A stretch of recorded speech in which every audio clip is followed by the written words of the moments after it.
Hello, everybody. How you doing? Mr. Christopher, the Funkatopia Radio Show. What is going on? Are you fine, folks?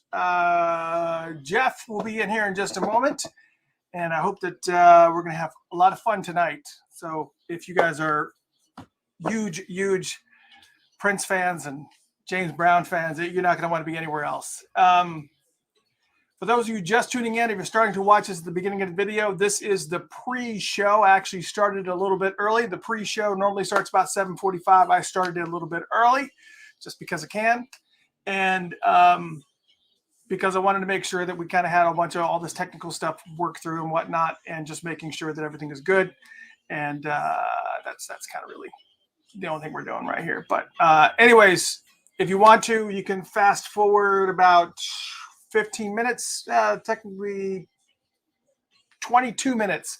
You can fast forward and get to the thing. We're actually, I'm trying to get into the habit now. I'm trying to get into the habit of, as soon as the show's over, going onto YouTube and unlisting this particular video so that nobody, so that people don't think this is the actual cut video, because what we'll do is we'll download this video and then we'll edit it so that you only see the part of the special guest. That's it.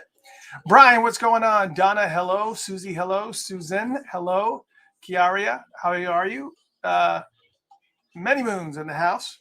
Yeah, man, we're going to have some fun tonight. We are welcoming the amazing, I mean, you want to talk about somebody that has stories. Alan Leeds is going to be in the house tonight, and it's going to be pretty crazy because we're talking about a gentleman who has been a manager, either a touring manager or a manager of some sorts for a variety of artists, including James Brown, including Prince. He also was the president or vice president of Paisley Park Records too at one point in time. So, but he also worked with D'Angelo, and he's worked with Maxwell, Harold Melvin and the Blue Notes, Bootsy's Rubber Band.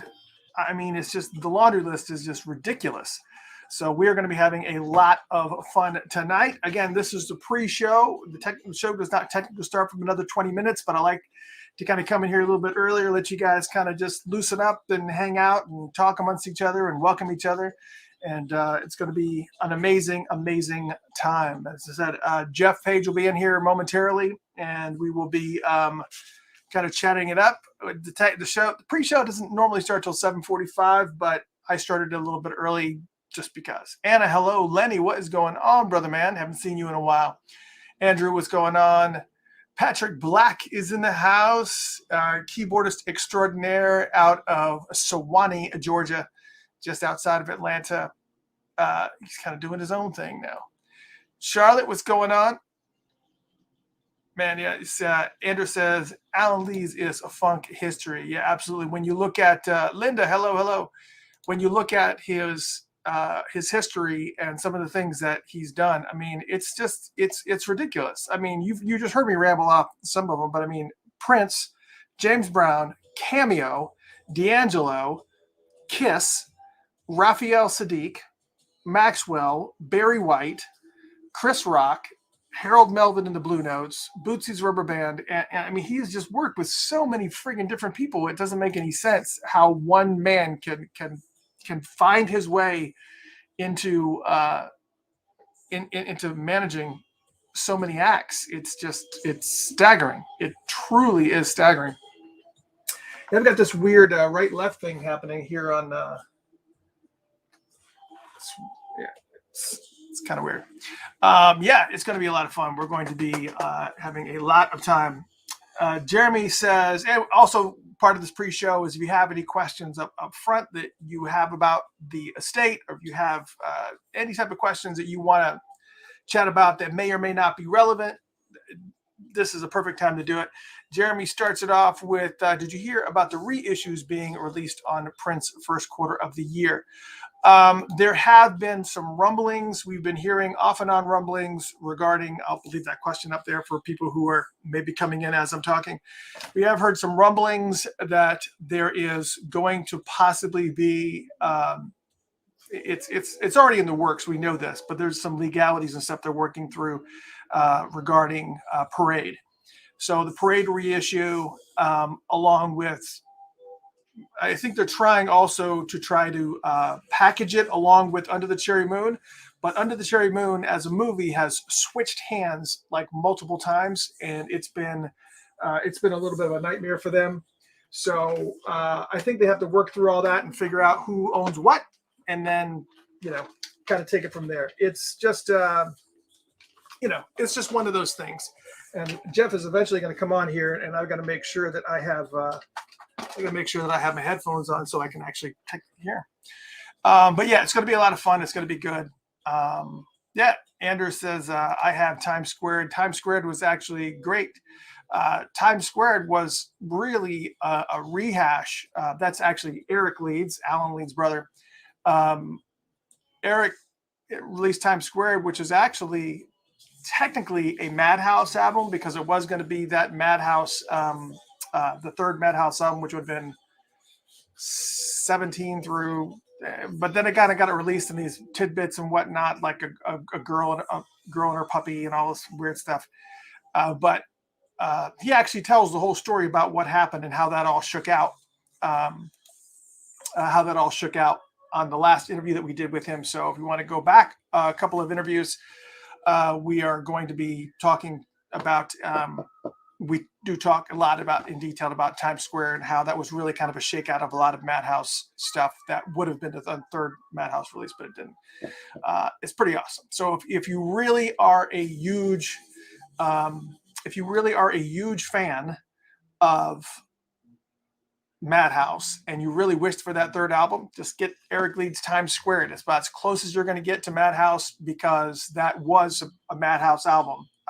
But there was it's like half of it, like 60 to 70% of it is Madhouse. And then there's some other tracks that are kind of built into it, but you got to listen to the full description of this, but yeah, you got to go back and check it out. It's pretty amazing. Chiaria says it would be nice to see Under the Cherry Moon in color. Yeah, it would. I've actually seen a fan remake of Under the Cherry Moon in color. Matter of fact, if you are a Patreon supporter, patreon.com/Funkatopia, Funkatopia, just like it's done up there, /Funkatopia. Some of the higher end members actually are able to see that colorized version of Under the Cherry Moon. It's not perfect, it's not great, but they do actually have a colorized version. They made it black and white, so there is a colorized version that actually is in circulation. They just kind of made it into black and white. It wasn't filmed that way, I don't believe. But somebody did actually colorize something, and it was cool. And it's there. Let people see it. Do you have any new info on the Netflix documentary currently in production, 2022 release date? Possibly. No, I have not heard anything on that. We had a lot of funny stories regarding just the activity that has been going on with this Netflix documentary when Ava DuVernay stepped out as the director and nobody really took her place. And I guess they tried to kind of come in and out and make some adjustments and whatever. But it's kind of almost like a limbo project right now, but we have not heard anything update. If the second I hear some update, you guys will be the first to know. But it's really kind of cool. It's cool that it's happening. And we also had a tidbit that we had to take down. I did an interview. I won't say with who. I did an interview a while back with somebody that was actively involved in this Netflix documentary. And they kind of revealed to us on record, we even said it was on record, revealed to us on record that there were recordings of Prince's actual voice telling his story about his life and kind of going. So it was almost good. It wasn't going to be like another Talking Heads documentary. Like Prince's voice is going to be all through it. He or she gave those tapes, I guess, to Netflix, and they're obviously kind of we're working around it and stuff. But when I posted that person got very ticked off at me and made me take it down. But I have it on record that was one of the things, but I will not divulge who that was. I'm just saying it's going to be Yeah, somebody like Spike Lee. Stacey said, "I really wish that they would have let Spike Lee tell the Prince story." Spike Lee could easily be a person that would step in, and he would do it in a heartbeat, because you want to talk about somebody who was hardcore a fan of Prince. Definitely Spike Lee, and they actually have a good bit of history together too. And it's amazing. Um, Kim, greetings, Iowa, corn state of Iowa. Yeah, some corn would be good right now. Wish it was more in season. Is it in season? It's not really in season. I don't really see a bunch of it. Normally, it's like more towards the fall. But man, Jersey. I'm on the keto diet, and so I can't do corn anymore. It sucks. I love corn, and I'm Laura's trying to guess who else was I spoke with. No, it wasn't Dave Chappelle. Oh, if you're talking about Dave Chappelle could possibly make the movie, maybe. Dave Chappelle really didn't come into Prince's world until later on, until later on in the 2000s. So, but Spike Lee has been there for a very, very long time. Been there since like the late 80s. So, if there's anybody that's been really intimate in the scenario with the Netflix documentary, I'm not with Prince's story. Spike has been through quite a bit of it. I need to get him on the show, don't I? I think it's important to get him on the show. Stacey's random. I am searching for the Exodus t-shirt that Tommy Barbarella posted on Instagram. If anyone finds it, please let me know. And then, of course, she posted this link here. If you're on Facebook, you are able to click that link and you're able to see it. Unfortunately, I cannot copy and paste that link. So if somebody wants to go to Netflix, go to Facebook, you can see it there. Again, Jeff Page should be joining us here very, very shortly. And for those of you just joining us, we got, and it was correct. Girl 6 was a Spike Lee production. Wasn't a fantastic movie, but it was. I tried to watch it. Prince always was attracted to these really bizarre toned movies. It was just like, yeah, man, kind of weird type of, a little bit Art Deco. I don't know. I don't even know what it's referred to, but it's a very distinct style. That's very intentionally B-movie style. It's very intentional. And I don't know what the reasoning for it is, but it's very, very intentional how it's filmed and how the acting is. It's very tongue-in-cheek. But it has to be done really, really well. Something like Purple Rain, it has to be done really, really well for it to work. And Prince just loved that. He loved it. He loved that style of movie. But he also had a lot of passion for movies that are done really well. He loved the movie Chocolat. He loved the movie The Way We Were. The movies that he was really drawn to were really on the. He liked a lot of the older films for sure.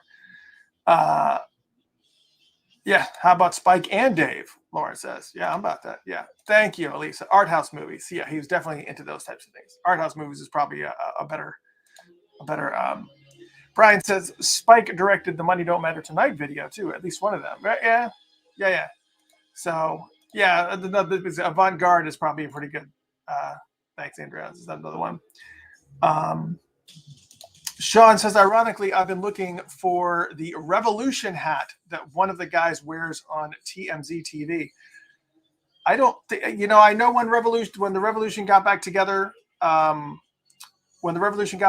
and they did the reunion tour, they actually had, there was some merch that they actually sold, not on the first wave, but like as they started to get in, you started to see these Revolution hats pop up. But I do actually see some people that have actually created some on Etsy and a variety of things. They're not official hats by any means, but the unofficial stuff is really the coolest. I mean, they've got some really cool official stuff, but the unofficial stuff, the ones that kind of, that's really some of the amazing stuff. For those of you just tuning in, this is a pre-show. We're kind of just starting in here a little bit. We've got about 9 minutes, then we're going to start the show. Alan is already in the waiting room. We're waiting for him. As soon as Jeff gets here, we might just start it early and just kind of cut it up with Alan for a little bit and just kind of talk about some different things. But man, it's an honor to have Alan on board. As I said, if you were just joining us tonight, we have a very, very special guest. I'll turn down the volume a little. We have a very special guest tonight, Mr. Alan Leeds. And for those who don't know who Alan is, he is managed, whether it's tour management or in some management capacity, has worked with Prince, James Brown, Cameo, D'Angelo, Chris Rock, Kiss, Raphael Sadiq, Maxwell, Barry White, Harold Melvin of the Blue Notes, Bootsy Collins. I mean, it's just the list just kind of goes on and on, all the people that he's worked with. And again, for one man to have been able to accomplish so much it's just staggering. It's staggering. So he's got stories for days. And as I promised you guys last night, we kind of did a little bit of a quick show because we were testing out some of this new equipment that we have. As you can tell, I still don't have everything all pretty eyes here. But one of the things that we're working on is that I wanted to make sure, and I can assure Alan of this too, we are making sure that he doesn't get asked the same exact questions every single time. I know he's got some canned answers because he gets asked the same questions all the time, but I really spent a lot of time going through a lot of the interviews that he has done previously to kind of make sure these types of experiences aren't redundant for him. And hopefully it will kind of open up and refresh some good memories for him too. And I also did send out an invite to Eric in case they wanted to argue about baseball. We had Eric on the show a few weeks ago, and Eric was a little bit beside himself because of the fact the Atlanta Braves took the World Series, but he was just like, oh well, I'm going to vote for LA, but if my Dodgers don't come through, then I'll be on board with New York. I was like, well, neither of those really panned out, but. I was actually surprised, to be totally honest. I was actually surprised that Atlanta took it all the way to the end. I thought for sure when it went back to Houston, or it was done. It was a done deal that this was going to be like the Super Bowl in baseball form all over again, and that's not what happened. I was actually very, very shocked. Let's see. We've got Art House of Worthy. Hey, Sandra, how are you? Sandra, hello. Michelle, hello. Jasmine, Cammie is on board. Sean, Brian, Elisa, Laura, all you fine folks in here, so fantastic. Jeff says he's here, but he needs the hold on a second. Jeff, let me see if I can get you situated here. Hold on. We're going to get Jeff a link here real quick. Jeff, I'm sending it to you in email. Also, we were teasing you guys yesterday about that we would be I'm sorry, I can't type and talk at the same time. It's a curse. All right, Jeff, I just sent it to you. We were teasing you last night that we may hopefully be able to make some announcements about some special guests that are going to be coming on next week and the 21st. And still, both of them said they're coming on the show, but we have not locked in the dates yet. We're still kind of working through calendars, but I will go ahead and divulge who they are. Next week we're still working through times and everything, and it may not happen next week, but basically what we're going to be doing is we're going to be having Marcus Anderson on the show, and then the following December 21st, we're also working through times and dates and whatnot. We hoping to, and she's already agreed, but we're kind of still working through stuff. The great and amazing Bernadette Cooper is possibly going to be on the show you may know her from Madam X, you may know her from Climax. Of course, most of you know her from Climax. But we are working through all that stuff. So those are the two guests that I teased you with last night that I did not tell you about, but that will hopefully round out our December, and then we're going to take a break that last Tuesday. Let me see if I can bring Jeff in the mix here. Jeff, you there, bro? I know. Yeah. Well, how you doing, brother? I'm doing awesome. How you doing, man? Yeah, I'm talking in the mic, and I'm not even the mic's not even on. Alan's already in the waiting room. Oh, well, he's been here. I'm like, wow. Okay. So this is the thing about working in this industry is you're either on time or you're just not coming. Yeah, I know. So Alan is already in the mix.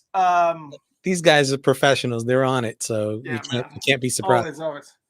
Yeah, and I want. This is actually the last song before we actually start the show. This is the extended version of Kiss that's on, but you guys can hear it. Matter of fact, I'm talking into this mic, and this mic isn't even on yet. Hold on. I think I'm going to. I hear you clear, man. Yeah. Well, it's picking up the mic from the camera. That's about it, though. I mean, we got to make sure that, I don't know. Hey, it sounds good to me.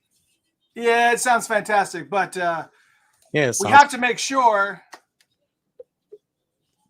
Yeah, I gotta have to get the volume now. So it's this whole switching from the camera mic to this mic.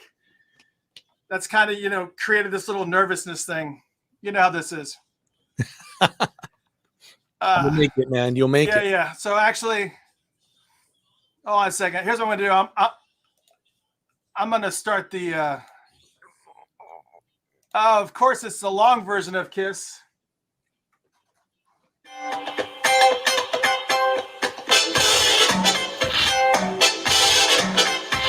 Sorry.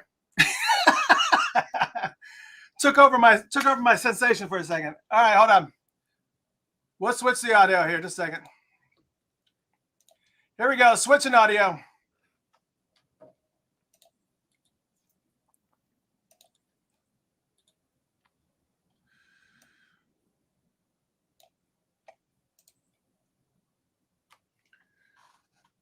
I gotta make sure Jeff gets back.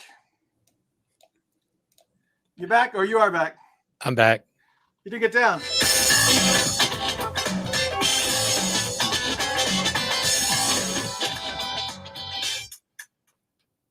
Facebook is going to shut us off for sure.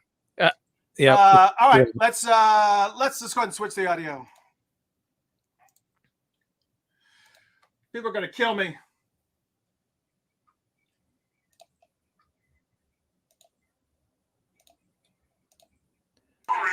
Trying to get rid of the phone.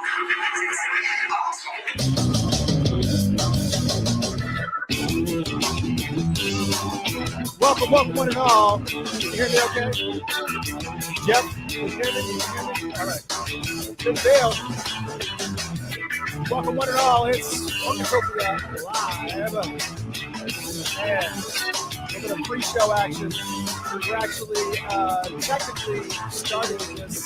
technically starting this show a little bit early. We still got good levels. We're all good. You can hear me perfectly all fine. Okay, that's all good.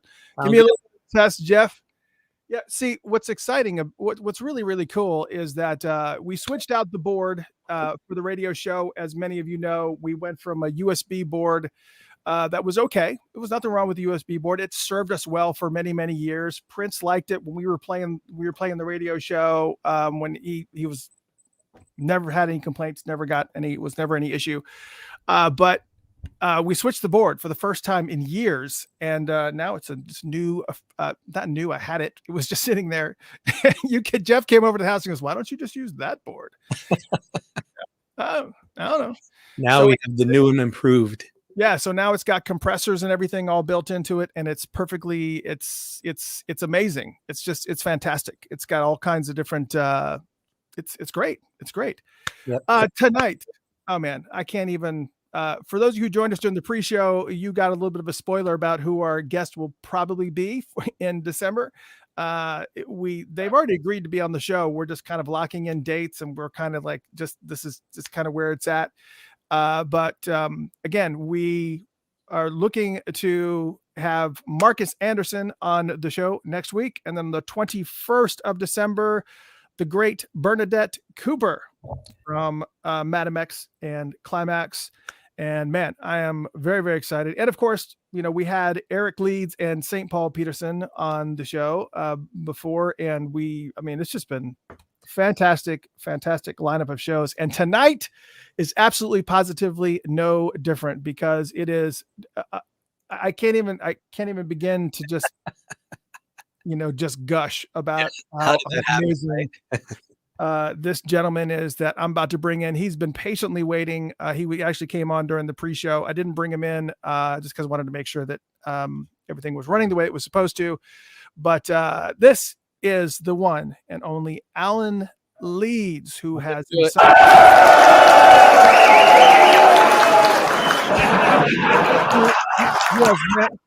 what is it with that clip? It's like it's got like crowd noise, and then all of a sudden it does like a ha ha ha at the end or something. It's like yay, ha ha ha ha.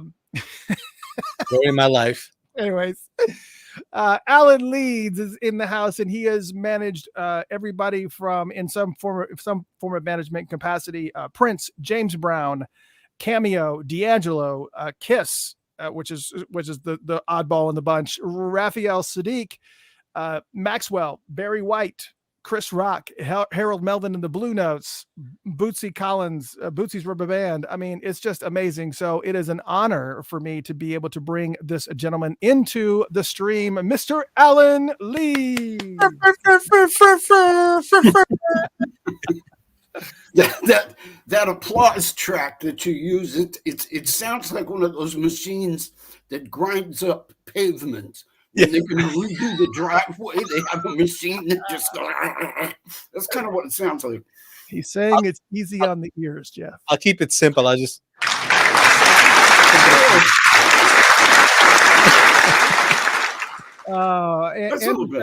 Andrew says he's going to take the old board off my hands. Well, this is perfect.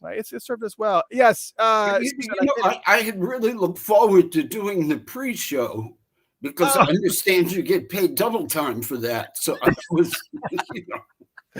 Let's not mention liquor. I thought my check would be bigger.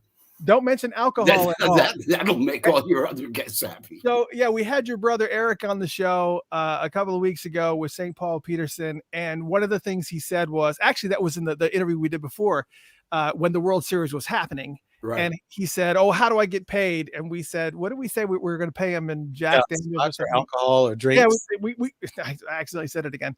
And he was, and Facebook wouldn't. For some reason, there was something because of the fact that we mentioned alcohol consumption. It was just like, what? You guys are getting way too heavy-handed. It's just getting ridiculous. Wow. Then I better not tell you what I do. No, it's perfectly fine. We'll just they took off alcohol. They'll lock you up for me. I bet you got some stories for sure. Susan, you couldn't have said it better. Welcome, Mr. Leeds. So looking forward to tonight's conversation. And as I mentioned before, I didn't want this interview to be. I listened to about 4 or 5 interviews with you that you had done over the past, and some of these were excessive. Some was like 2-3 hours. So I was like, "You need a life. you need a life." I got one. That's for sure. And that's do you go by Christopher or Chris or either one, whatever. And Mr. Christopher is the, but you just call me Chris in this. If you're addressing me, it just sounds so formal, and then you have to call Jeff Mr. Page and call me Mr. Leeds, and start thinking I'm working for James Brown again. Mr. Christopher had a ring to it, so I just got Mr. Christopher. Cool. Sometimes we can do that. Yeah, it's all good. But yeah, I could tell 3 of the 5 interviews that you did, I could tell who prepared and who didn't. I'll just yeah. It's just like, okay, what are one things I wanted to do? What the purpose was. Right. Yeah, I get that too. But what I wanted to avoid was redundancy. I just wanted to make sure that, you got some fresh questions tonight that maybe that you've never been asked. Kind of wanted to kind of dig a little bit deeper because I know that every time that somebody interviews you, the primary focus is always on James Brown or Prince. Right. And it's probably not going to be that much different tonight. However, I did want to dig a little bit deeper and kind of ask some general questions and just kind of figure out who you are. So for all of you massive Prince fans that are in here, I know that you guys want to hear all about Prince, and that's all fine and dandy, but you're going to have patience because we got a legend in the house that has been involved with so many legendary, iconic acts, and we're going to respect that career path for sure. So that means you want to talk about Julio Iglesias. Did you work with Julio Iglesias for 2 days? Okay, this is a great starting point. That's going to be our longest topic. That's right. That wasn't even in the list of topics, but tell us about your experience with Julio Iglesias for 2 days. It doesn't take long to tell it because it didn't last very long.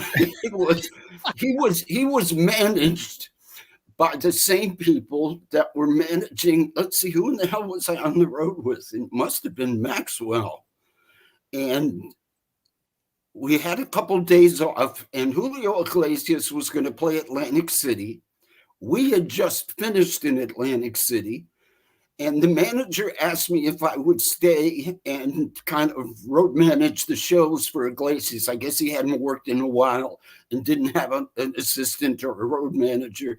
So the manager asked me if I would stay and do a couple days with Iglesias in Atlantic City.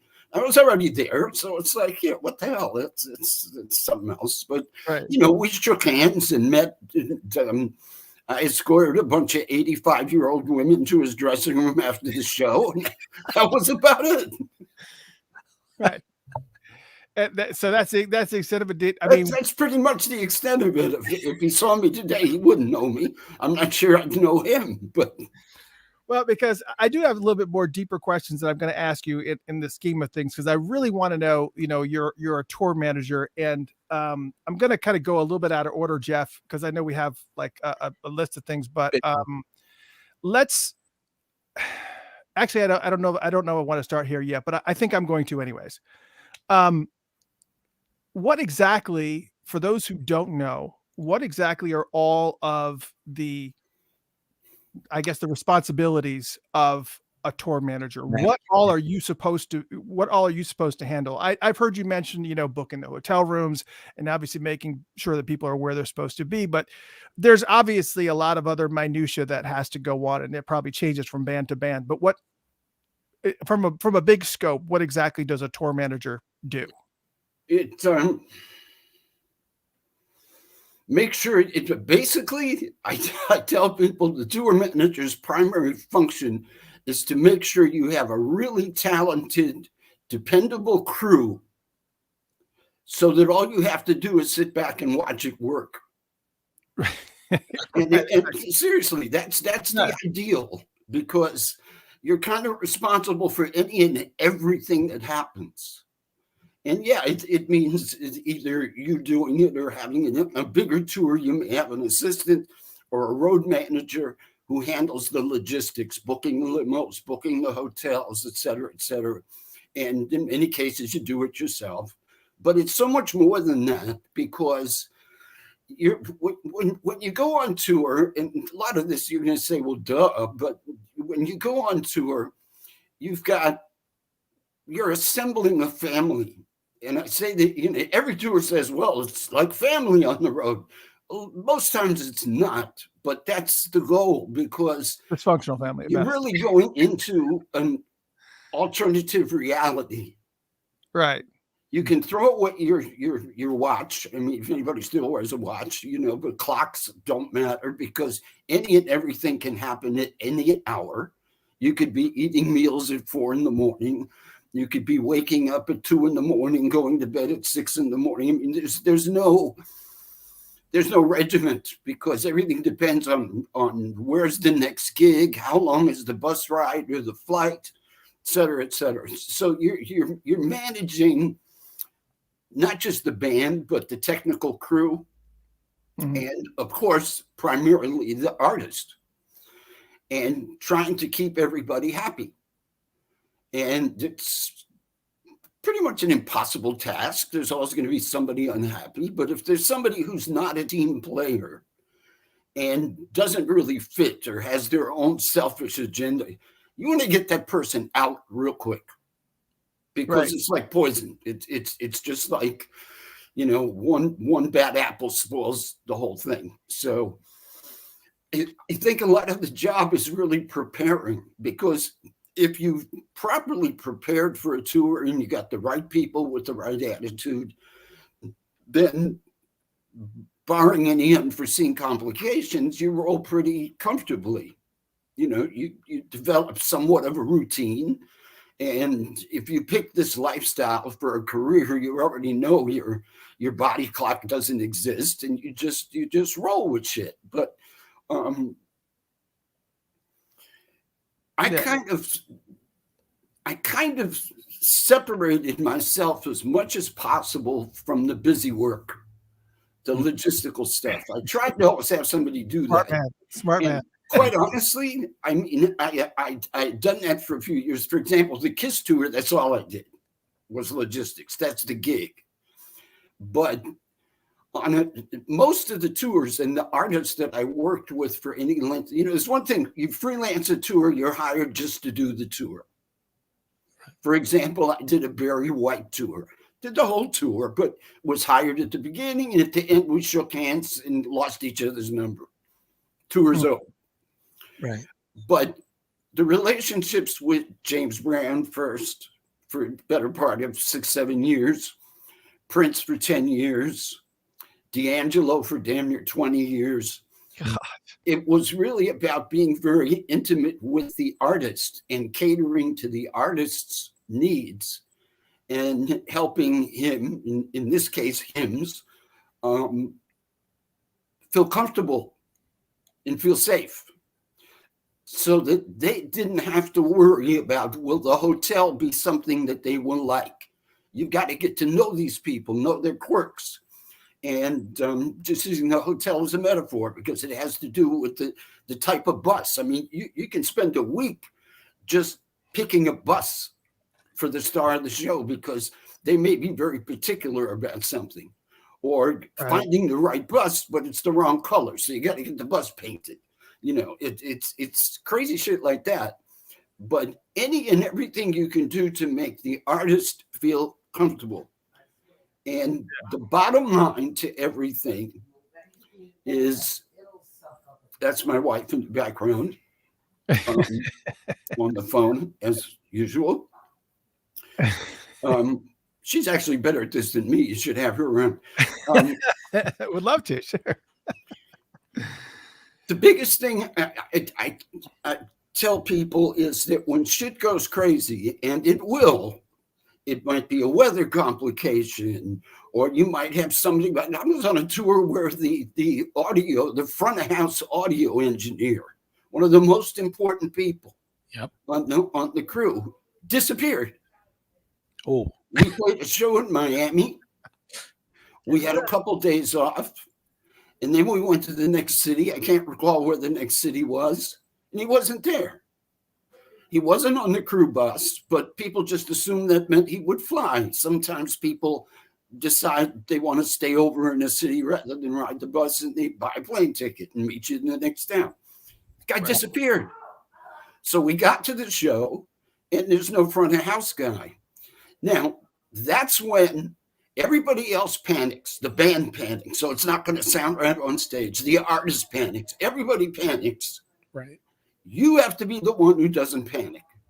Inside, your guts might be churning, but you have to show a steady, calm demeanor that you have it under control. The whole point of being a tour manager is making everybody think you have everything under control. And 50% of the time you're bullshitting. You don't. But the point is to keep it rolling and keep everybody happy. That's what you got to do. And I think that's the most difficult thing for a tour manager to learn, because shit will go kittywampus. It's bound to.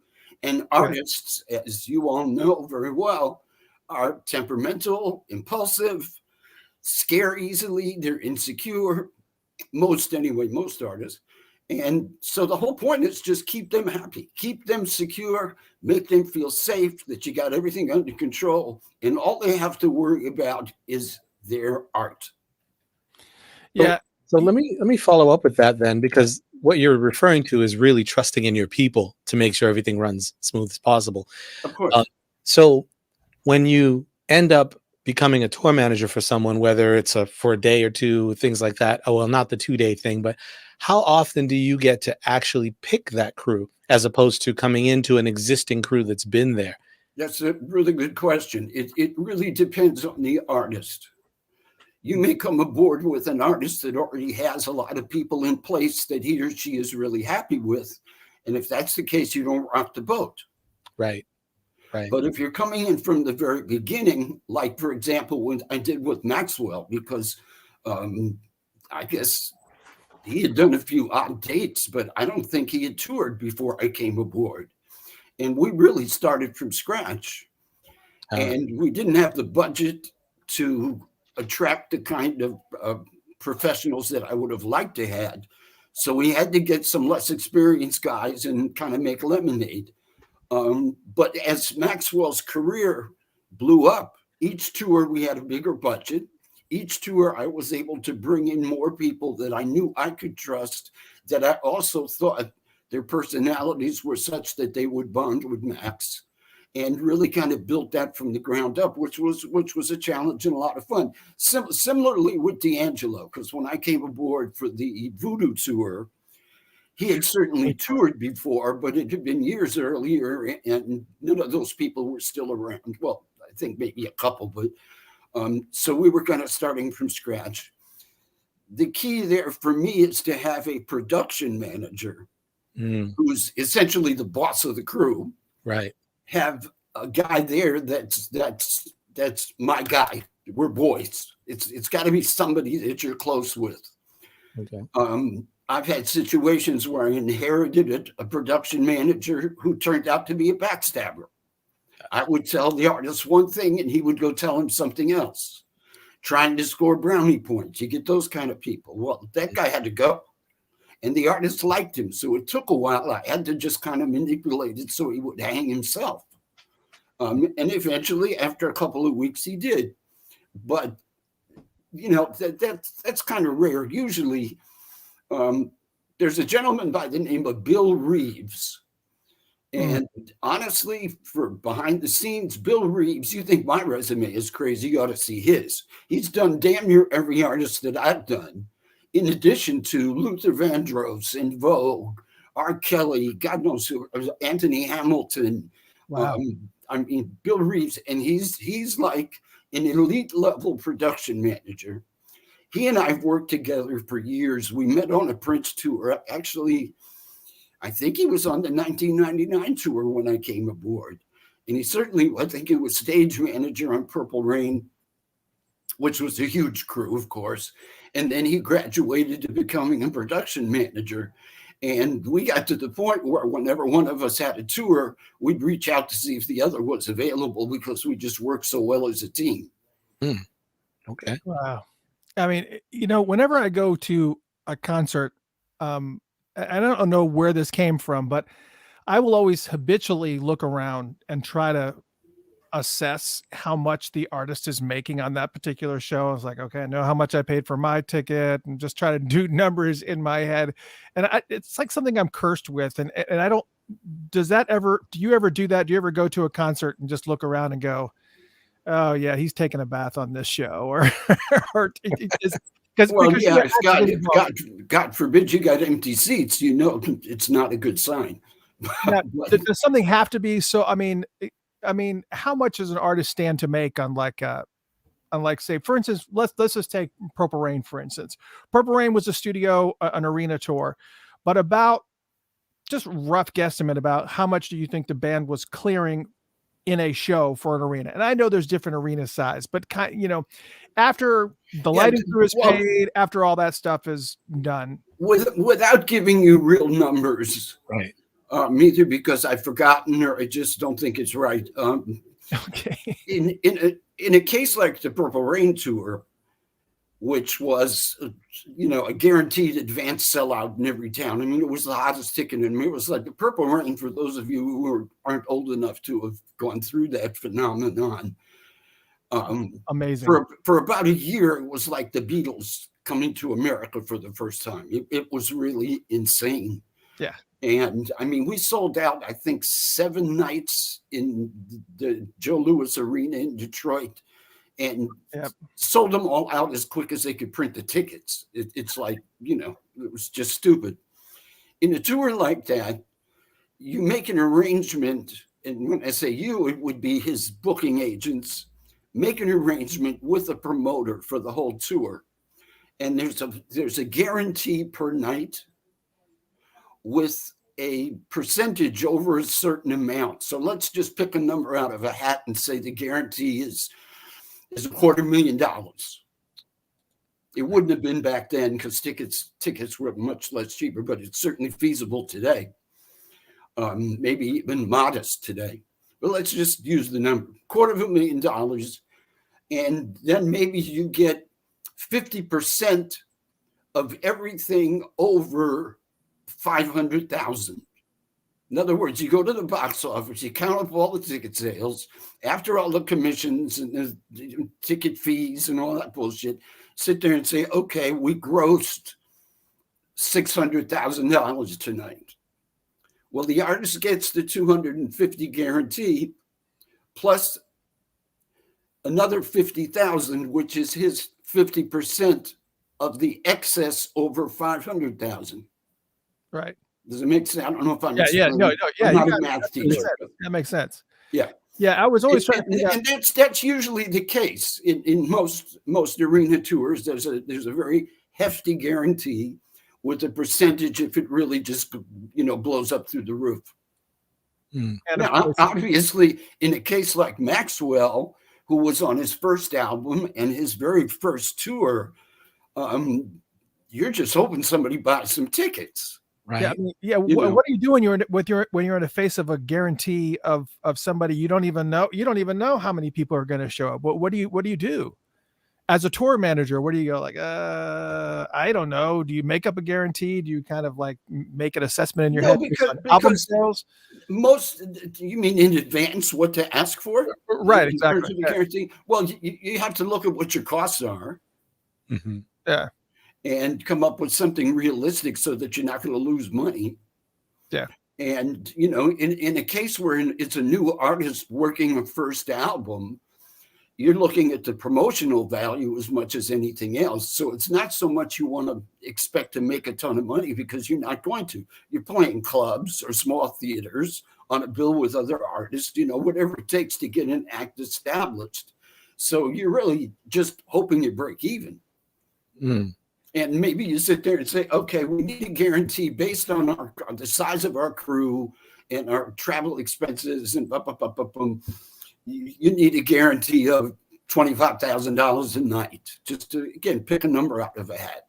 Mm. And you hope that there's enough promoters that are willing to post that to route a tour. Now, most of that responsibility belongs with the booking agent. A tour manager just gets an itinerary after it's all booked, and you say, okay, this is the itinerary. Now I got to make this work. Yeah. In the case of D'Angelo, because I was a personal manager, I was part of putting it together, part of routing the tour, which was something I kind of liked to do because I'd learned how to do it with James Brown, because we used to route our own shows. He didn't like working with booking agents or paying 10%.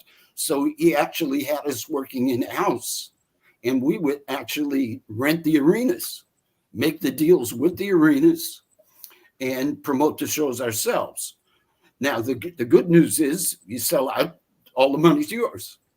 The bad news is if you don't sell out, you can take a bath because you're the promoter all of a sudden. But very few artists take that role. James Brown was the exception. Yeah, I remember there's the story that you told about a show that I'll let you tell this story. This is definitely going off of the line here, but since you kind of mentioned that there was a time when James Brown was sick and you had to make a decision. So you had to bring that up. Yeah, there's some listeners who probably have not heard that story. I would love for them to be able to hear that story because Tell Facebook this is not alcohol. Same, wink, wink. No, it's actually not. It's not either. I told you I don't do that. Yeah, it's been a minute. Not wine night yet. Yeah, but share that story about the night that James Brown was sick and you had to make a. Yeah, that was pretty crazy. We had a show, I think it was in Providence, Rhode Island. I was home at the time. I lived in Cincinnati where James Brown's offices were. And Mr. Brown was sick. He was in New York. He had done a show the night before in New York. He took sick and he was in bed with a fever and couldn't hold food down. And when he got out of bed, he couldn't walk to the bathroom without stumbling. I mean, he was really, really had a high fever. I guess it was some kind of flu, some bad flu bug. At any rate, Bobby Bird, who was his right-hand man off stage as well as on stage, called me and said, hey, the boss is sick. I don't know about this show tonight. This was in the morning. It was a Sunday.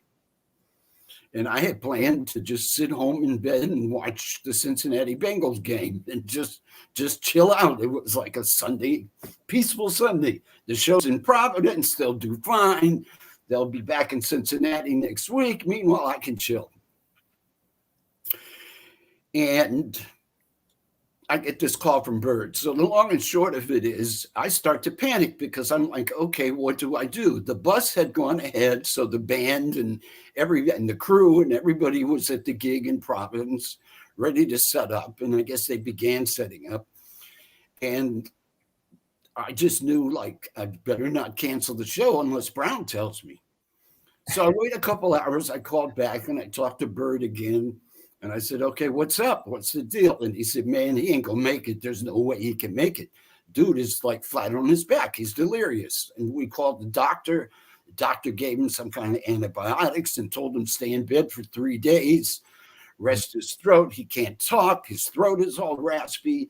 And he gets dizzy when he gets up. It's like, this guy's really, really sick. And I said, Bird, you serious? You sure? So I decided I have to cancel the show to cut our losses. Now, why do I want to cut our losses? Because once the venue opens up and people get in there, now all of a sudden we're paying for the security, for the ushers, for the ticket takers. Right. Everybody that's associated with that venue and the production of the show has got to get paid. So if I can cancel it at 3 o'clock in the afternoon, I can at least save that, right?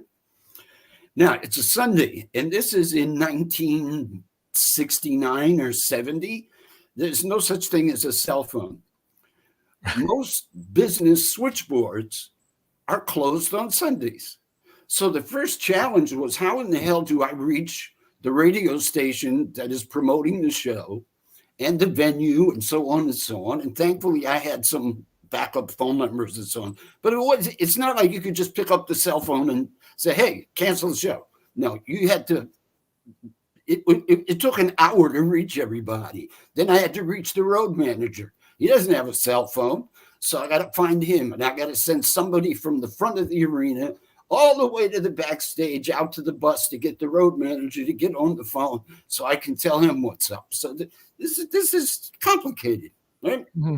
Yeah. So I go through all of that, exhale, put the football game on, go back to my bed and just watching football. Then I said, well, it's about 6 o'clock now in the evening. And I said, I better check in on the boss because we got other shows later in the week and see what's up and make sure he's okay. I mean, I love the guy. I'm worried about him. Mm-hmm. Well, they had sent for his wife, Dee Dee, and she flew up from Augusta, Georgia to be with him and nurse him and so on because she was worried about him as well. So I called the hotel in New York where he was staying, and Dee Dee answered the phone. And I said, Ms. Brown, I'm so glad you're there. I'm really worried about him and so on. How is he doing? She said, how in the hell do I know? He got in his Learjet, went to Providence. He was gone before I got here. And I'm like, okay. The Bengals are losing, and so am I. Dude is flying out. He got up out of a sick bed to fly to a show that I've canceled. Oh, no. Yeah. I started thinking about, okay, how long is it going to take before I can pack my shit up and move back to New York and find a new job? It was like, okay, this is not good. And you're dealing with, you got to understand too, you're dealing with a madman. This is not somebody who's reasonable, So I told my girlfriend at the time, I said, about 7:30, this phone is going to ring, and it's going to be the ugliest phone call I've ever had in my life. And it was pretty much so. That's pretty much what happened.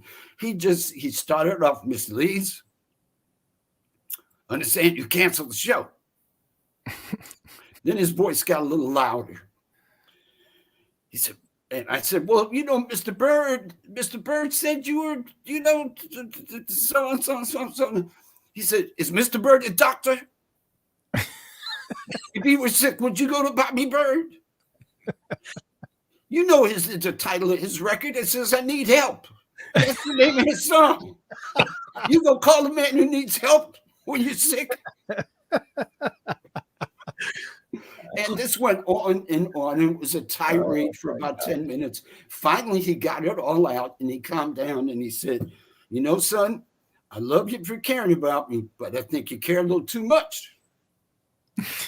Don't you never, ever think about canceling or rescheduling one of my shows without hearing it from me first. And of course he was right.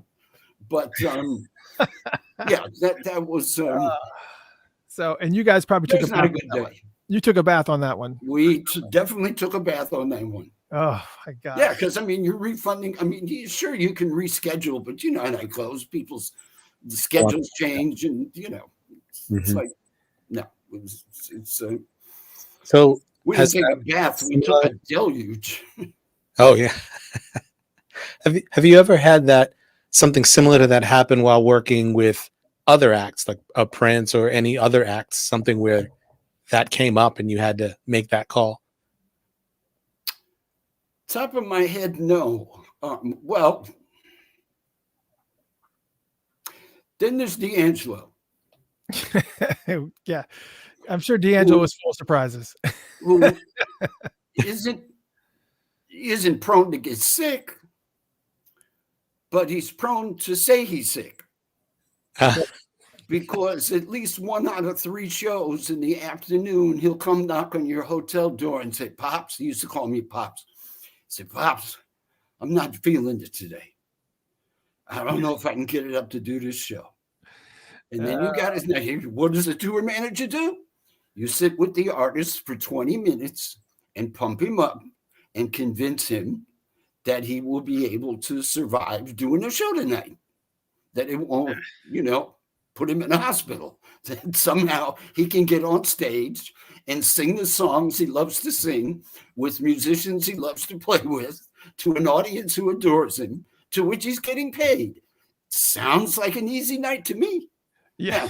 You know, he worked hard on stage. Let's give props. The D'Angelo show is no joke. You and I would be very tired doing what he does on stage. But that's what he chose to do. And he could have cared less about what the cost will be like, well, Pops, what would it cost if we reschedule? We got an off day next week. We'll just come back here. And I'm like, dude, do you understand that there's costs? There's a lot of costs involved.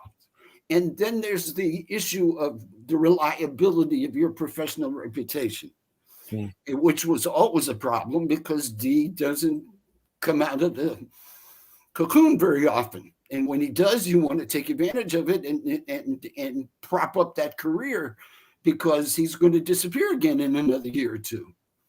And I love him to death, and I understand the disappearances. I understand that performing is something that is like something he has a love-hate relationship with. And I get that. But it certainly was a challenge because there was never a week went by. And there were cases. There was a case in Europe once where he actually was sitting in his tour bus outside the stage door of the venue and refused to get out of the bus. And I spent about an hour in the bus and I tried every psych move I could think of. And nothing. Just nothing. I even told him, I said, look, go out there, do one song, and then sit down on the side of the stage and tell the audience you're not well and that you're going to do kind of a chill show tonight. And then sit at the keyboard, cut loose, cut out the dancing, just regroup and make it easy on yourself. If you really don't have that urge, just, ad lib. No, that. And it was like, no way. That just was like the stupidest idea he ever heard. So, it's like, yeah. What exactly? What are you gonna do? And meanwhile, you're probably thinking in the back of your head while you're talking him and doing all this psych work. You're probably talking in the back of your head. You're saying, I wonder what's going on in the house. Is this, how much of the audience is leaving? What's going on during this hour that I'm sitting here trying to get him out? You're like, freaking out. That was the other thing, is that at some point when I really realized, I mean, I sent a couple of the band. I think I asked Pino Palladino and Chris Dave, the drummer on that tour, to go into the bus and talk to him and give him the musician version. Like, come on, bro, we're a team. We want to do this because the band wants to play. Yeah. And we tried that. And that didn't work. Nothing worked. It was just, and he may not have felt well, but this guy wasn't sick. I mean, he was up walking around. He didn't have a fever. He was just not ready to do a show that night. Yeah. And it reached the point where I had to and meanwhile, you got to understand, there's a promoter inside, there's the head of the venue inside. They're freaking out because if they're going to lose too, and they're worried about crowd reaction. Does the audience get angry and start throwing shit? I mean, shit can happen. Where was this at? What city was this? I honestly can't remember. It was, I think. Did he eventually come out? It was either I think it was somewhere in the Netherlands, somewhere in Holland. Yeah, okay. It's a small town. It wasn't like a major market. I honestly can't remember. But did he eventually come out? No. No. It just this was most nights I could, when he was in that mood, I could get him out. Oh my gosh, that's a crappy ending to that story. Yeah, it's a horrible ending. But here again, put your tour manager hat on, where you got to realize your radar screen has to be big, and you sit there and say, okay, at some point we've got to go in and make the promoters really angry and the head of the venue angry, because they wanted to get on the bus and talk to him, but I knew that wasn't going to work. He was liable to beat him up. I mean, it's like they weren't getting on the bus. But were you on board with D'Angelo at the Essence Fest? Because Stacy says I was at the Essence Fest in New Orleans when D'Angelo played one song, Devil's Pie, for an hour. Yeah, but I remember that. But we played about 10 more songs, and that might have been an hour each. But anyway, long story short, the big thing was, at some point I had to tell him to take his bus and get out of there, because the last thing in the world I wanted to have happen is the audience be told that the show is a wrap, nothing's happening, and then the audience who's angry comes out and sees his tour bus. Right. Yeah. So for his sake, it's like, okay, dude, you got to scram. Okay. I've tried everything I can. I lost tonight. You won. Now get the hell out of here, because otherwise we're going to have a new problem. So that's what they did. And I just remembered it was Gothenburg, Sweden. Oh, yeah. Gosh, you have a fantastic memory. I don't. That's why it took so long. Your brother is just ridiculous. He can remember the smallest details of every single show. Oh yeah, that's when we played that song for 12.5 minutes. You have no idea. We can be sitting talking about a vacation, and I'm not making this up. This has actually happened.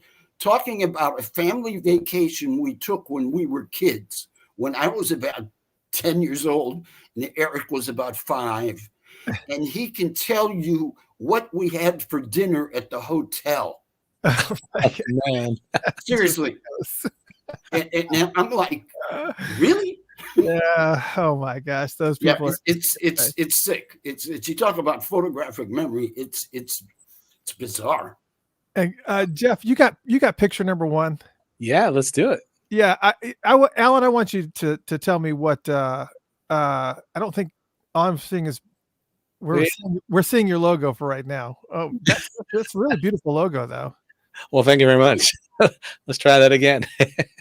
I actually, I can share it if you don't have it right up. I can do it. Let's see if you got this photo.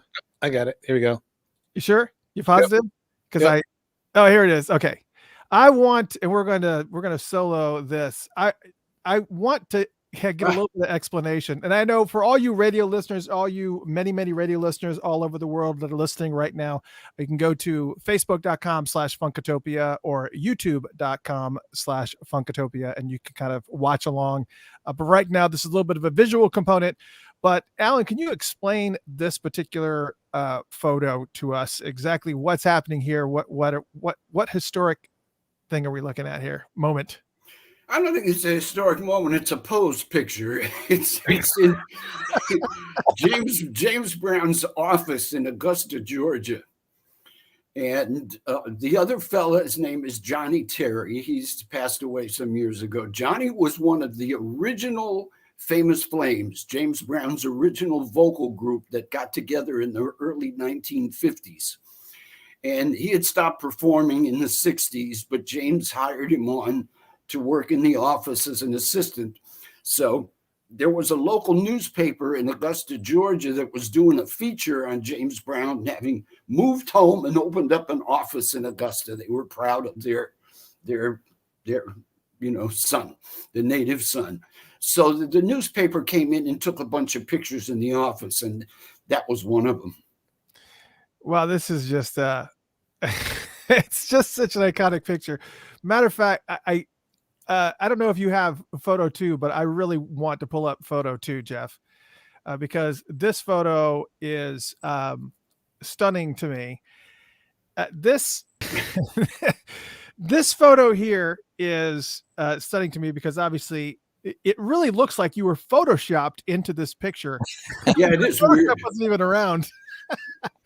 But what I find really just intriguing. No, and let me stop you for a second. Is that because I'm the only white guy? Why are you saying that? No, you're not the only white guy. But it's like the positioning. It's like you knew where the camera was. It was like a pose picture that looks like it was cut out and then placed on there. No, yeah, you're right. It is kind of strange, but yeah, no. The couple of gentlemen behind you were probably like, "Oh, I can get my picture taken with James," and your hair, obviously. Nobody knew there was a camera. Nobody knew there was a camera there. If you can tell, nobody's really looking in the direction of the camera. I'm not either. So this where my eyes are focused. Yeah. So is this backstage? What's happening here in this particular photo? It's backstage at the Civic Arena in Pittsburgh. And it was after the show and we were leaving. The fellas with the berets was a kind of Black Panther wannabe group in Pittsburgh that was called the Black Guerrillas, GUE.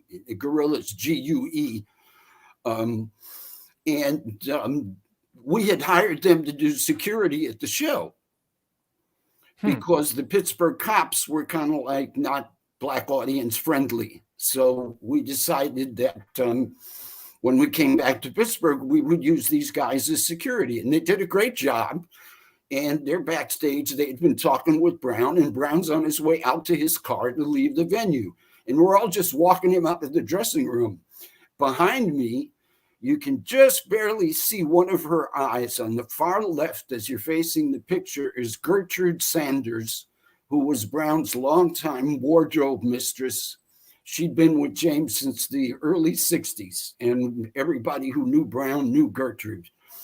And behind me is then Charles Bobbitt, who was Brown's personal manager for many years. Wow. And later went on the road with Michael Jackson and so on. He's kind of a under the radar screen legendary figure.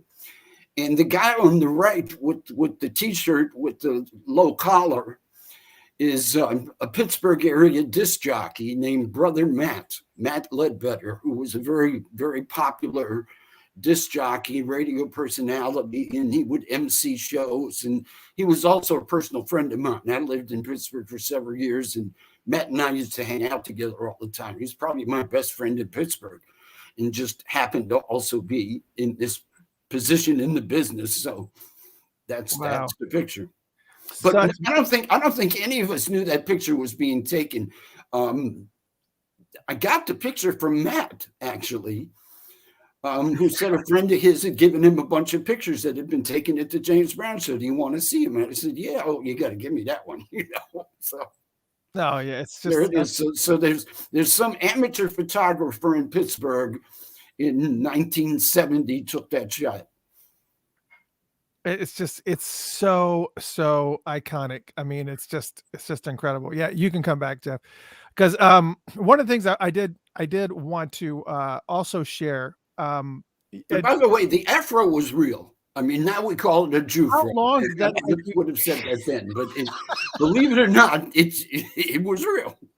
Much, How long much did that to my take you? parents' chagrin, it was like, How long did that take you to quaff in the morning, or did you just kind of just pick it out and just go with it? no, you had to carry a pick. Are you kidding? Oh, It yeah, was yeah. crazy. Yeah, but it was so perfect. I mean, you see how perfectly rounded that afro was? I mean, it was Well, just in that picture in the office, yeah, because we knew the photographer was coming, so you had to pick it out. But I'll tell you, it wasn't very practical, and the worst was when you would fly in have a flight, because as you know, airplane seats are very high. right. Yeah. So I had to fly like this, bent over, because if I sat back in the plane to be comfortable, the fro would totally flatten in the back. And it wasn't a good look. I mean, it's not how you want to get off the plane. So my neck would always hurt. I used to hate flying because it was like, oh shit, now my neck's gonna hurt because I gotta bend over the whole damn flight because of this stupid fro. But we got a little shout out for your wife from a friend. Rodney says, the Under the Cherry Moon film crew jacket I own was acquired originally from the amazing Miss Gwen Leeds. Can you tell her thank you so much? Okay, I will. And Stacy said, your afro gets much respect. Well, thank you very much. It's actually, my hair was obviously a lot different than it is now, and this is not what we really want to talk about, is hair, but no, it's great. Having gone through, I had to go through chemotherapy on a couple of occasions, and as you know, chemo, your hair falls out, which it did.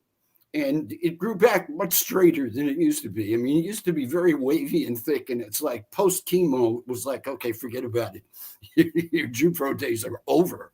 Oh my gosh! If you still had an afro right now, I think it would just be amazing. Jufro.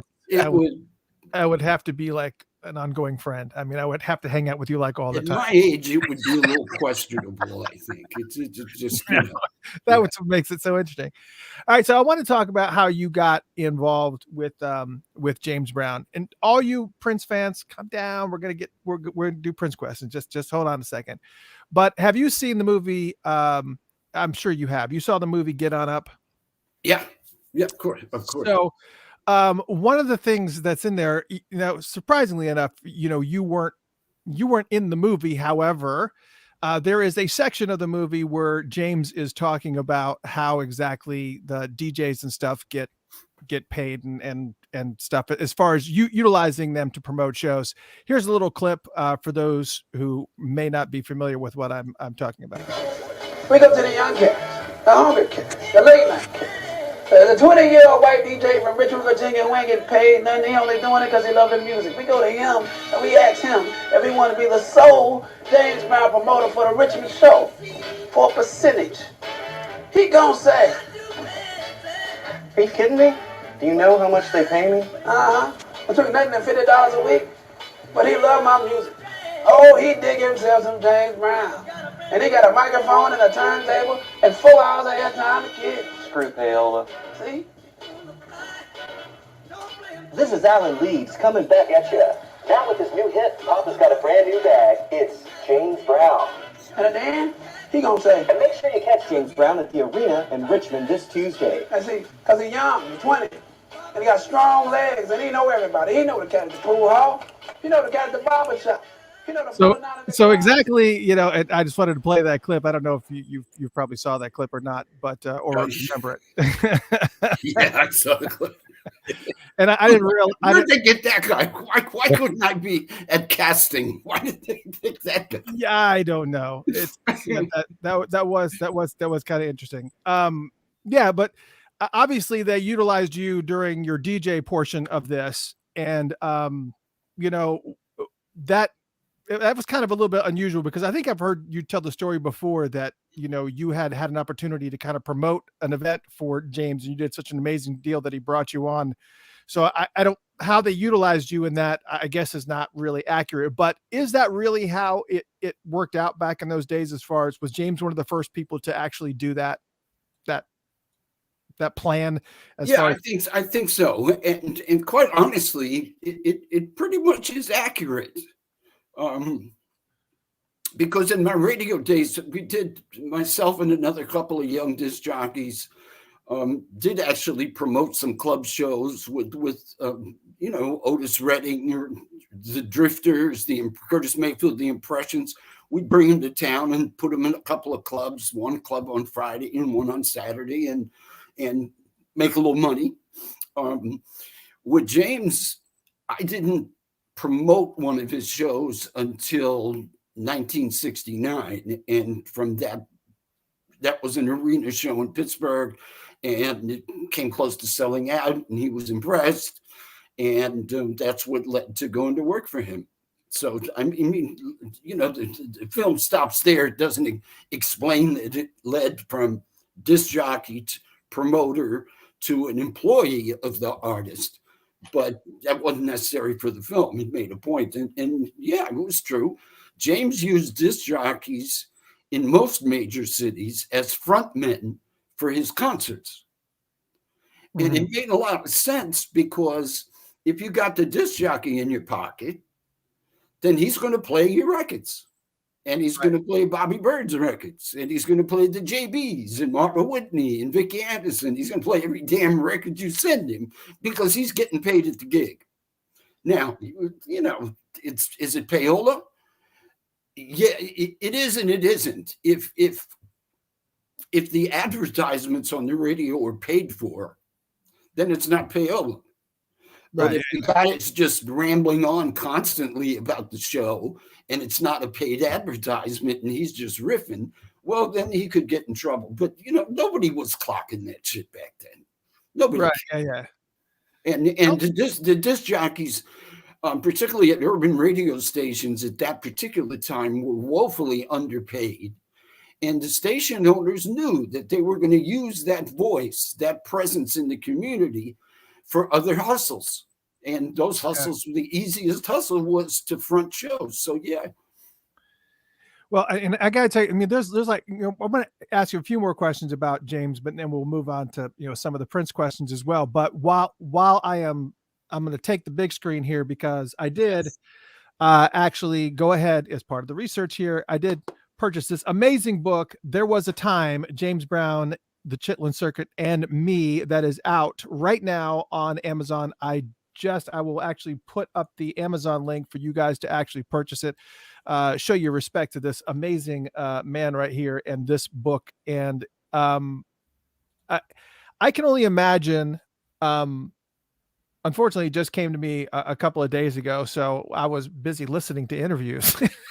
I got a chance to read this amazing book, but well, that's the same shit that's in the book. I only got so much to say. Yeah, but I mean, it's really cool, because you also worked with Questlove on, you know, he did the forward on this, and man, I definitely, if you guys want to hear some more great stories about James Brown, this book is available right now on Amazon. I just put the link up there for you so you guys can pick it up. Well, at the risk of trying to sound like a commercial for the book, yes, it's about James Brown, but the real thing that inspired me to do the book was I wanted to capture the flavor of what the business was like back in the 60s and early 70s, before the touring business became corporatized, when it really was a hustle. The money wasn't huge. And I mean, James did better than most, obviously. He wasn't a poor man. He did quite well. But I mean, it wasn't like today where you're grossing millions of dollars every week.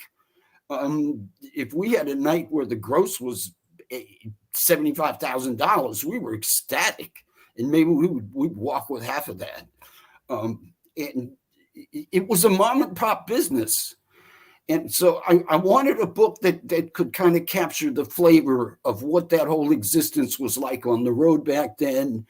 The immediate post-civil rights era, where legally integration was in, and supposedly hotels and public facilities were now totally integrated by law, but there were still cities, particularly down south, where they didn't practice it and resisted it.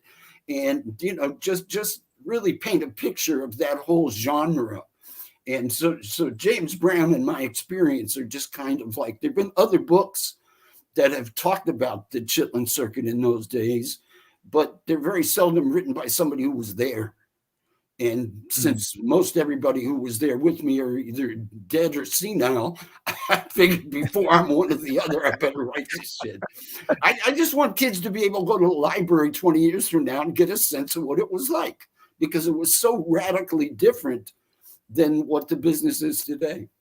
I mean, and you always talked about, just talking about how different the business is. And when you first came in, you admittedly didn't know a whole bunch. I mean, you even mentioned you were always learning on the fly, right? And that happened when you started working with James. And what was probably, you're kind of getting advice on the go, and probably a lot directly from him. What is the best piece of advice that you ever received? Not necessarily from him, but maybe from anyone that you've worked with, that proved to be invaluable information that undoubtedly helped you do your job better across the board?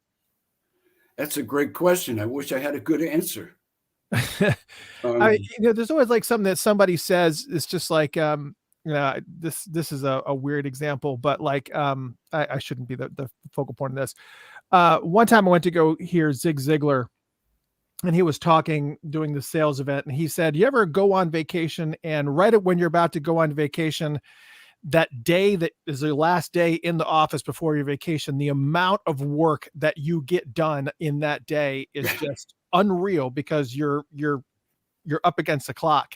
He said, if you applied that same energy, that same volume of effort into every single day, he said, you would be an expert. You'd be dead. You would be an expert and you'd be like one of the top professionals in whatever industry it is. No, that's a good point. I think of it, to me, you just described Fridays. That was my thing. In any office I worked in, whether it was Paisley Park or James Brown Productions or any other jobs I had, it was always Fridays was the panic. Okay, got to get this done. Got to get this done. Got to get this done. So that's very true.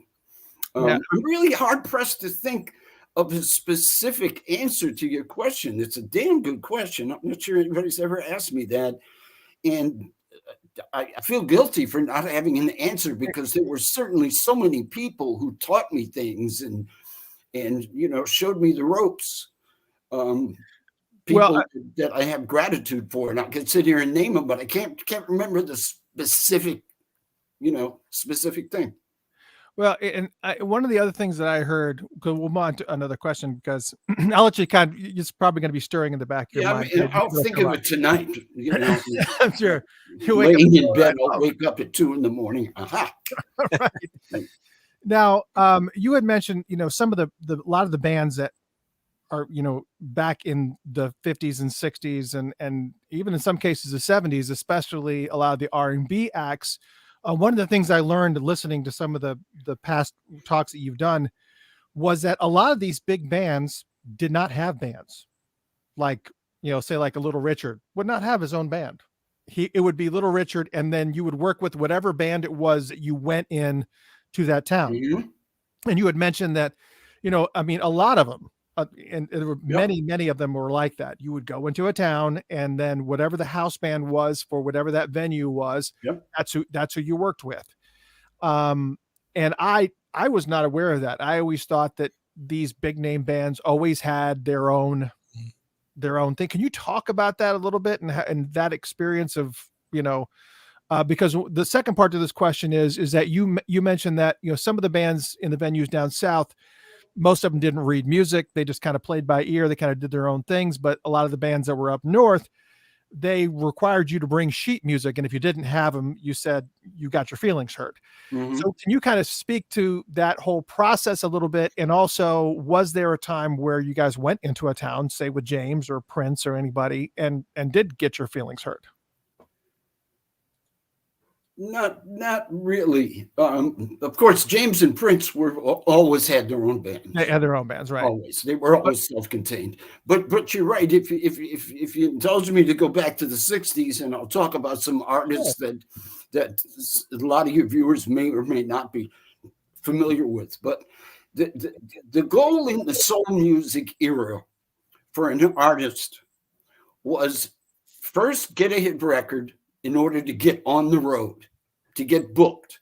And you'd probably be an opening act on a tour with a major artist. Like you might be, like maybe James Brown would hire you for a month as an opening act to travel on his show. Then you'd hope to get a couple of more hit records to the point where promoters and club owners were anxious to book you. Then at that point, maybe you could afford to hire a guitar player. That was usually what came first, was a guitar player who would be the music director. And you would get to a town, the guitar player would meet with whatever band the promoter had provided to back you up that night. Now, mind you, if you got a local band and you know you're going to back up Wilson Pickett on Saturday night, you spend the week rehearsing his songs. You go out and get his records and you learn his songs. Once you had a guitar player, then at least you had somebody who was musically capable of leading this band and hopefully salvaging something out of it. Because sometimes these bands were really good and sometimes they were not so good. Sometimes they didn't care enough to really learn the songs. And they did a half-assed job of learning the songs. Then, if you were successful enough, let me illustrate it a better way, so I don't just ramble on. No, that's fine. Curtis Mayfield and the Impressions started out as a 5-member vocal group. Yes. Then it became a 3-member vocal group.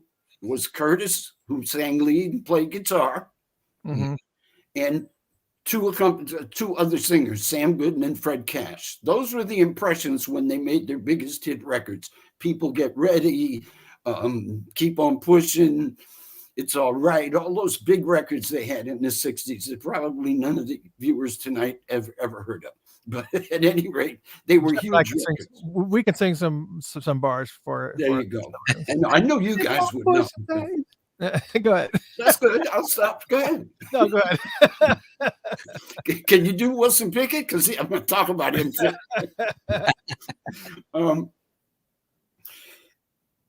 The first time I saw the Impressions, it was just them and Curtis. And there was a house band that backed them, and did a fairly decent job. And, you know, it was like, okay, cool.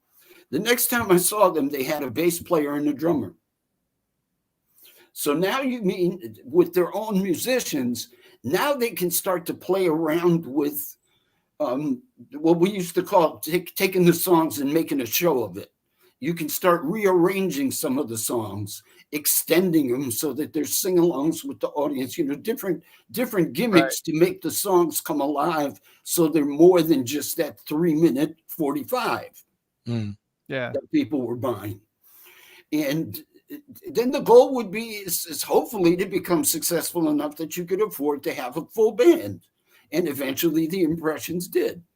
So that was kind of like how the stepping stones. And it would, you know, and mind you, this is the age where it's all about singles. It's not about albums. It's all about singles. People didn't buy albums hardly. And if they did, the albums were just a collection of the group's old singles. So it's your whole career depended on your latest single. And if you're a major artist in the soul era, Solomon Burke, Wilson Pickett, Otis Redding, et cetera, you released a new 45 basically every 3 months. The only one who did it more often was James Brown because he just threw records out constantly. But the whole idea was to become successful enough to afford a band. But the point being is that the economy of the soul music circuit was that it took more than 1 or 2 hits to reach the point where you could earn enough money to support bringing a band on the road. So until you reach that point, assuming you did reach that point, you were stuck with doing these gigs where the artists would come in town and have no idea who's going to back them up, and go to a rehearsal the day of the show and just hope for the best. And, you know, I saw some shows that were disasters because the artists got in late, the flight was delayed, they didn't have a rehearsal. And, you know, I remember a show I was emceeing at a club in Richmond in the 60s, and it was the Drifters, who had a string of huge hits, Under the Boardwalk, on Broadway, Up on the Roof. These were huge hit songs. And this was a group of 4 singers with a guitar player. And we had a local band to back them up that had pretty much learned their songs, but not really. And Abdul Samad, who was their guitar player, was a friend of mine. I remember standing on the side of the stage, and he was literally calling out chord changes to the band as the show went on. The group's up front singing their hearts out, and he's in the back hollering out chord changes, just so the band could at least try to keep up. And, you know, it was a mom and pop business. Yeah. Now, you say, well, how in the world did you get away with that? Well, understand, too, that back in those days, the PA systems weren't what they are today. They didn't put microphones on the drums. You know, it was all acoustic. I mean, there were mics for the singers, obviously, and there might be a mic or two for the horns if there's horn players in the band. But the guitar player and the bass player cranked their amps up to 10. And I'm talking about James Brown in an arena. The guitar players and the bass players crank their amps. The drummers are playing as hard as they can, like they're trying to kill somebody. And you sometimes can hear the horns. Even though they're mic'd, it might be low in the mix. So it's not like the audiences were accustomed to hearing really good audio at venues. Nobody had ever heard a show sound like they sound today. Right. Yeah. And soul music was a singer's art. It was all about the singer. Right. Just by definition, that's what that genre was about. So if the singers sounded good, if you could hear the singers and they sounded good, sounded like the record, you know, then they'd get over it. They'd win. Yeah. And the band might sound like shit, but the audience would kind of play past that as long as the singers killed. Okay. Well, I like that you're bringing up that genre, that era, should I say, because a couple of weeks ago we had the Soul Sisters, the original Piperettes. We had Brenda Lee Eager and Patty Henley. Wow. And they both performed. They performed in New York, and they were called last minute to come play with James. So of course they were all excited, and then they came to the realization they didn't know James's music as far as the background vocals had gone. They said they were shopping. They said we were out shopping, and somebody called and said, "Can you come sing for James?" And they were like, "Oh, we're excited!" And they got in the cab driving to the show at, I guess it probably was at the Apollo, and they were just like, well, "We don't know any James songs, or we don't know the vocal parts." Mm-hmm. Right. How does that responsibility fall? Is that something when you're looking for, finding those last minute people? Is that something that that's a good question, but quite honestly, that's a kind of a weird story for me because he always carried singers and musicians. I mean, he was fully contained. He had a lot of people on the road. I mean, he'd have a 15-piece band and 3 background singers and opening acts that were on salary in-house, a comedian, Yeah, I can't. So I don't remember the time for him to reach out like that is kind of unusual, and I wonder what era that was when that actually happened. It was in 60. Yeah. It was like 60. They were working with Reverend Jesse Jackson with Operation Breadbasket and for the Operation Breadbasket. Okay, so that would have been later. That would have been early 70s. Oh, okay, yeah. So that was around the period of time that they were, and I don't know what the scenario was, whether or not they were short a couple of singers, but it was just a funny story because I could imagine the excitement. And then that's possible because James was impulsive, and he might be like opening at the Apollo and thinking to himself like, okay, I played here last year. What am I going to do that's different?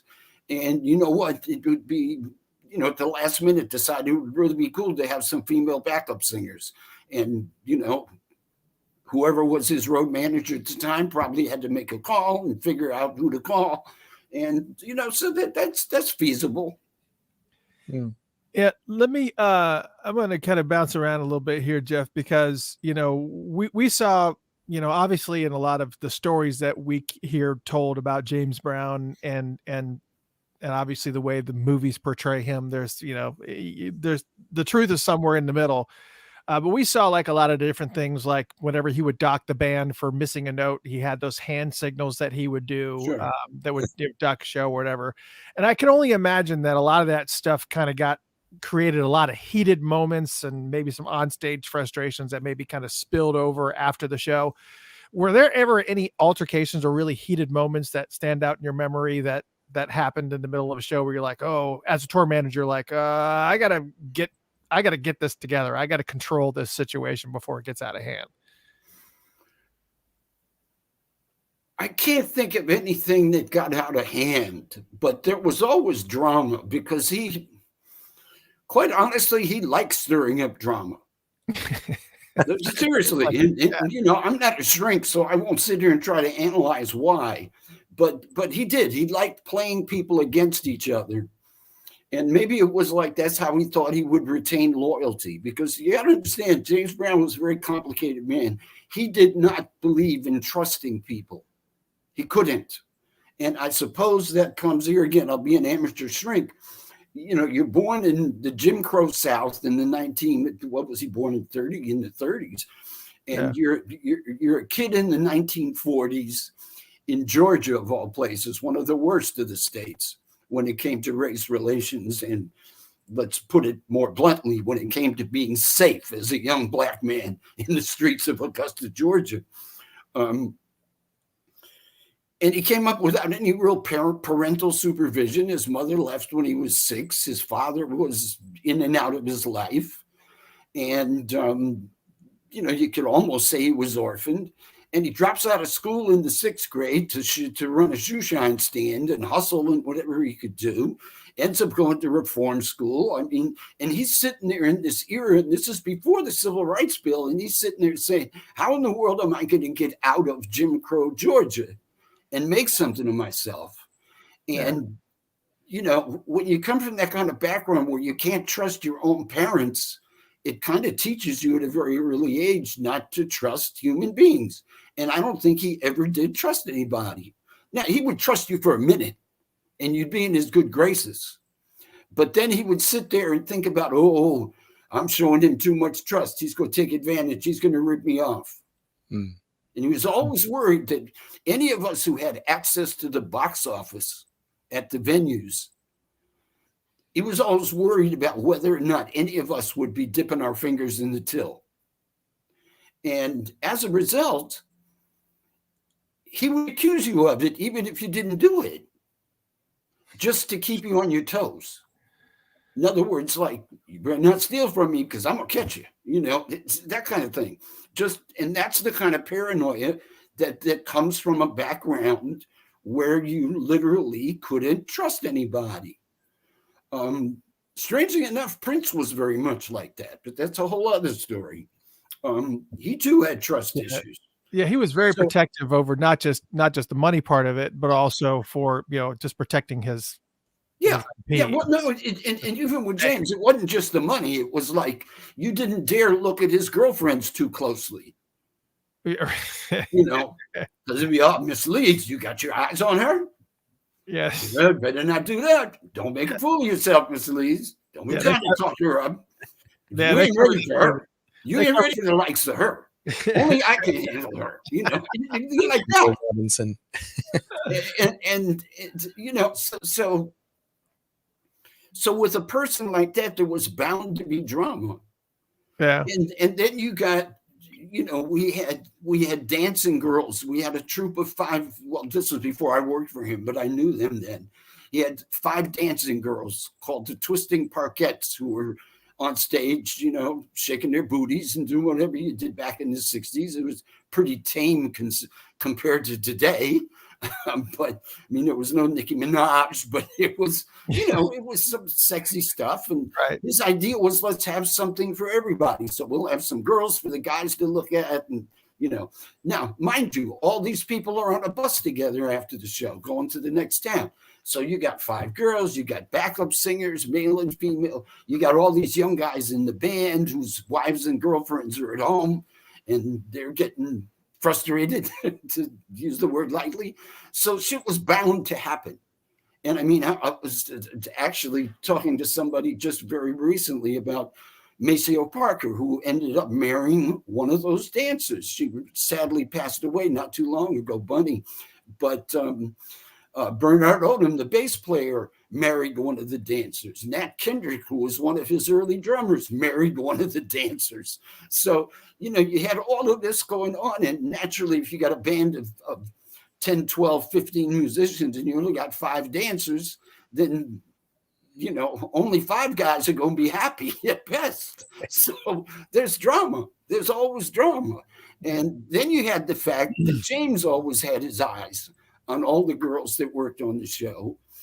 And I always think of this, and I don't know who to attribute this quote to.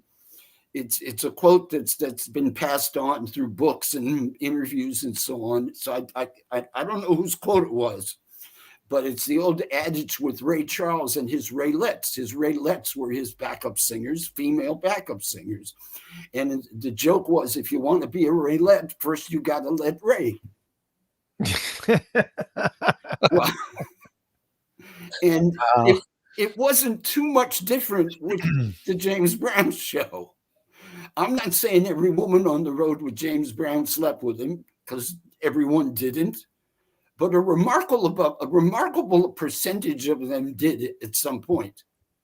And they usually knew each other had slept with him. So now you got these girls on the bus looking at each other with darts in their eyes, or competing to see who's going to stay with him tomorrow night. I mean, it's, it's like show business is fantastic. A lot of it changes, but some of it never does. I end up on the Purple Rain tour, and who's on the bus with Prince? Vanity, Jill Jones, Susan Moonsey. It's like, well, lots of drama then there. Sheila E. shows up, and I'm like, Jesus Christ, the harem grows. And it was, drama. For those of you just joining us, we are joined by the amazing Alan Leeds, who has served in some management capacity with a wide variety of artists: James Brown, Prince. We're talking about James Brown right now. Prince, Cameo, D'Angelo, Raphael Sadiq, Maxwell. The list just goes on and on and on. And Jeff, I'm sorry, I interrupted. You were about to ask a question. Sorry, no, I think I was. It was probably interrupted. That's all good. Yeah, that's all good. Don't forget there was a band in Pittsburgh called Taking Names that my brother ran. That's right. And I managed them too. So put them on the list. Yeah. You take a name. Speaking of which, there's no better time. Yes. To say that this CD by Eric and Paul Peterson, with guest appearances by Brian Lynch, a remarkable trumpet player, Mike Stern, who played guitar with Miles Davis, Questlove, and the ubiquitous Questlove. This CD is now officially released. And if you go on Eric's Facebook page, or I think there's a Facebook page for the CD, I don't know how the hell they sell CDs in this day and age. I used to go to record stores. I don't know how this works, but somehow it's officially released. And it really, even if my brother wasn't on it, I would like it. It's a terrific CD of some remarkable jazz. Some of it's kind of fusiony, some of it's, very contemporary. But this is a band, they call it LP, Leeds Peterson, and they actually opened for D'Angelo at First Avenue several years ago. I did not know that. D'Angelo was late, and the crowd was getting restless. Place was maxed out. I mean, there were people on top of people. And D'Angelo had a problem with weather coming out of Chicago on his flight. And we had to ask Eric and Paul to extend their set. And Questlove sat in with them that night. He happened to be in town. He was going to DJ. So that was the show. It was LP Music opening up, D'Angelo, and then Questlove would DJ. And anyway, we had to ask Paul and Eric to just ad lib and kill some time until D got there. And they killed. I mean, this is a D'Angelo audience. They didn't pay to see LP Music. It's a D'Angelo audience. And this band absolutely tore the club up. So it frustrates me to no end how difficult it is for them to find an audience in this modern music business where jazz is kind of cast aside to jazz clubs where old people go. And, you know, you have the exceptions, of course, are Kamasi Washington, who's had remarkable success, deservedly so, and a handful of others. But it's like, if you can kill a D'Angelo crowd that's restless waiting for D'Angelo and absolutely tear the place up, then you must be onto something. Anyway, that's the music on this record. So go get it. And it is fantastic. And you're right. You did bring up, you know, there's so many struggling artists that kind of fall in that scope. Esperanza Spalding, you mentioned Kamasi, Robert Glasper, all these guys that, you know, are just phenomenal artists that, and I think the problem is, and I had this way in like the basic section. Yes, we're going to talk about Prince stuff. Calm down. In the basic section, I'd mentioned that radio has just become very, very disposable. It's like the songs that you hear on the radio now, next year, you're not going to hear them at all. It's very, very few and far between. It's like it's this generational thing where people are taking in music and then they're just disposing of it. It's like listening to it, okay, and next, and okay. And I don't know if that was really kind of something that's happened with Spotify, it's happened with Pandora, or the way that they kind of just churn out music. Like literally every single day, there are at least a few dozen brand new albums or new releases that happen, to the point where Spotify actually has a thing where if you're a Spotify member, they curate a brand new list of like tons of music that you probably would like, that is catered to what you listen to every single week. Yeah. And it's how you would get found as an artist nowadays is just you have to be doing something just insane. Yeah, it's to stand I'm out. sorry. No, go ahead. It is very challenging and frustrating because Jeff will tell you. He's a struggling artist. I mean, he's really good, and it's just like, no, I think there's probably more good music out there today than there's ever been.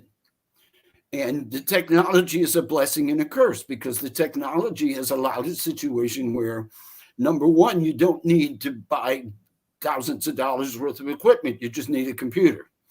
And I say that kind of tongue in cheek, but nonetheless, how many records are made that way? And if you got Pro Tools, which is expensive, but if you got that, you can make the record in your bedroom. You know, you don't even have to get out of bed. Yeah. And thanks to not just Spotify, but just social media in general, you no longer have to get, I mean, in the old days, if you're going to make a record, nobody even knew how to do it unless you were signed to a label who could afford to hire a studio and put you in there with some musicians and make some music. Right. You don't have to go through that anymore. Right. You can just make it and put it out there. Problem is, now it's out there, but what's there? What is there? Right. What is the definition of out there? Is it just in infinity somewhere, you know, and how are people going to find it? And I think we're still too much. I mean, there are exceptions. I get that, but we're too much stuck with categories. The thing about Spotify and all of them curating playlists is they're telling you what you're going to like. Right. They don't know what I'm going to like. Exactly. I didn't like reggae until about 15 years ago. I went through my whole life ignoring reggae. Yeah. And then one day I was sitting with somebody who happened to be playing a Bob Marley record. And I just sat there, and it was an aha moment. I'm like, holy shit, how did I miss this? Right. And I went out and bought every Bob Marley record in the world, and the dub versions and whatever else. And Spotify would have never put Bob Marley on my list. So, and particularly when it comes to jazz, because that's become such a scary word to young people, because it just suddenly it means jazz clubs where old people go. And they might be young musicians, but they're playing old people's music for old audiences. And it's bullshit. It's totally bullshit. Entirely. There are people, and yes, there have been exceptions. I mean, there are jazz. When you hear D'Angelo live, it's damn near like there's a very jazz mentality in the band. Right. Listening to Pino and Chris Dave just as a bass player drummer combination. I used to love those tours because I would just sit there and listen to them every night because they did shit different. Mm-hmm. They were constantly challenging each other. That's what jazz is. And many of the audience weren't paying close attention to that. They're to see and hear D'Angelo. I get that. But it was an additional element to the music that maybe you'd hear that, and maybe that would inspire you to go out and check out some jazz. Maybe that would inspire you to get a Kamasi Washington CD or go to one of his gigs and hear something that you never dreamt before. But how many more Kamasi Washingtons are there? Chris Dave, the drummer, has drum heads. Very innovative. He's got several albums up on Bandcamp. Yeah. He did one for Blue Note Records. I think he got dropped. I'm not sure, because all of a sudden there's these other records on Bandcamp. They're tremendous, and they're in the same vogue as some of the Robert Glasper stuff. Yeah, Jeff and I have seen plenty of artists that have struggled and came up out of Atlanta. Van Hunt is a good friend of mine. Yeah, perfect example. Van Hunt was like, and when he was picked up by Blue Note, he had an amazing album that they shelved, which really screwed up his whole creative process. It was kind of like having your Sign of the Times album shelved, right? Because he had an album called The Popular Machine that just like they sat on it forever. And it finally got released, I guess, years ago, but it was too late. It's already done its damage. Right, missed its moment. Right, missed its moment. These artists that are just such phenomenal artists, and they're just. Well, it's a shame. A lot of the difficulty is because, just like you said, Spotify's giving you your playlist. They're trying to tell us. So what we've lost is people influencing people showing people what music is good. Instead, we're separating everyone, and you're becoming so you think you're becoming an individualist, but what you're doing is you're missing out because you don't have anyone to help point and steer you. Like when Eric was on the show, he was talking about his music and the things he does, and his records out. Both of you have very different musical tastes. Both of you love jazz. He does a whole different level, but he mentioned one thing, and I think that's the most important thing, is he got his influence of music from you. There was music that you were always playing and hearing that he was learning to hear. So my question is, how much of that was intentional? Was it important? There was a point where it became intentional. I mean, at first it was just the fact that I was 5 years older and I had a bunch of records that I liked to play because I liked them. And older brothers, I don't know if either of you have younger brothers, but older brothers have a habit of insisting that their younger brothers like what they like. So it's kind of like you force feed them. It's like, hey, I'm a Brooklyn Dodger fan. Damn it, you're going to be a Brooklyn Dodger fan. You're going to be my little brother, and I'm going to watch your back. Then you got to subscribe to whatever I'm into. So I suppose there was a little element of that, but I think he developed his own taste pretty early on. He's a hardcore jazz fan. Hardcore. Yeah, but so am I. But and actually, I want to correct you a little bit because our tastes overlap a lot. Well, now what's interesting is that he's when it comes to jazz, he's a little more open-minded for the outside stuff. Now I'm a little more traditional. he did say, I know we're going to talk about how you brought him on board with Prince when you started working with Prince, but you were a fan of Prince, after seeing him live and after kind of seeing him, you were a fan of Prince, and Eric admittedly on the show said, I did not like his stuff at all. He's still not a fan of Prince. It's like, I mean, he's a fan of the person, Prince Rogers Nelson, but I don't think he was ever a fan of Prince's music. I don't mean he disliked it. Eric, the way he presents himself sometimes is so assertive with his opinions. We're a couple of old Jews. That's what we do. What else? You ever watch Larry David show? We're old Jews who have opinions, and we want to share them with the world. Yeah. So, well, it was funny because he had a lot of that. I mean, he of course, when he had his leeway to work with the Flesh, and he had a little bit of leeway with the Madhouse Project. Listen, Eric has more gratitude for the opportunities that Prince gave him than you could ever imagine. And he expresses that to me and others whenever it's appropriate. He fully understands the opportunities Prince provided him, the exposure he provided him, and adores him for that and feels honored as much as he's going to feel honored.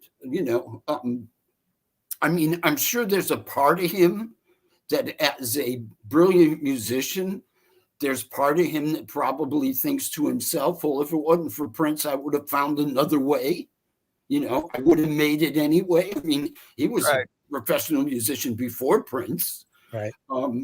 But, I think, I'm uncomfortable speaking for him, but I think the main thing with Eric and Prince is that Eric just doesn't want to be defined by Prince. Right. He doesn't want his tombstone to say Eric Leeds played with Prince. Right. He's done more than that. Tons more. And he's done a lot of other things that are equally worthy, maybe not as successful in terms of exposure, but I mean, it's hard to match being on international tours and stadiums, but by the same token, it doesn't mean the music was any less worthy if you're playing in a club. And I think that he has seen, and now I'm speaking for myself, there have been quite a few people who have come through Prince's world that have willingly allowed themselves to be defined by Prince. They may not think so. If you ask them that, they may not even be conscious of it. And I don't want to mention names and get in trouble because some of them are people that I love very much.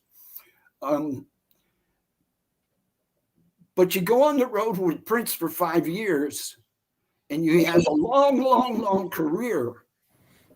And I say, okay, where's your body of work? What else have you done? Yeah. And if the only answer is Prince, then it's like, I'm not sure what that says about you as a musician, that you either didn't have the talent or you didn't have the curiosity or the creativity to do something equally worthy on your own or with other collaborators. Maybe it means you go on the road with Michael Jackson next or Janet Jackson or this one or that one. But where's your body of work? What do you stand for when it's all said and done? And I think that what a lot of people misunderstand about Eric is that's his issue. It's like Prince was great, a great boss, gave me amazing opportunities. I'm forever in his debt for that. Love the guy for what, had a good relationship more times than not. It was fascinating. I learned, he learned things from me working in the studio. I'm sure he'd be the first to admit. And he brought something to Prince that Prince didn't have before. But by the same token, it's like he's done a lot of other stuff. Yeah. So, and I kind of feel the same way too. And sometimes a little reluctant to do Prince-related interviews. Simply because it's like, I don't want to be known as, oh, that's the guy who worked for Prince. It's like, no, I work for all those other people. And guess what? all any of them ever were my employer.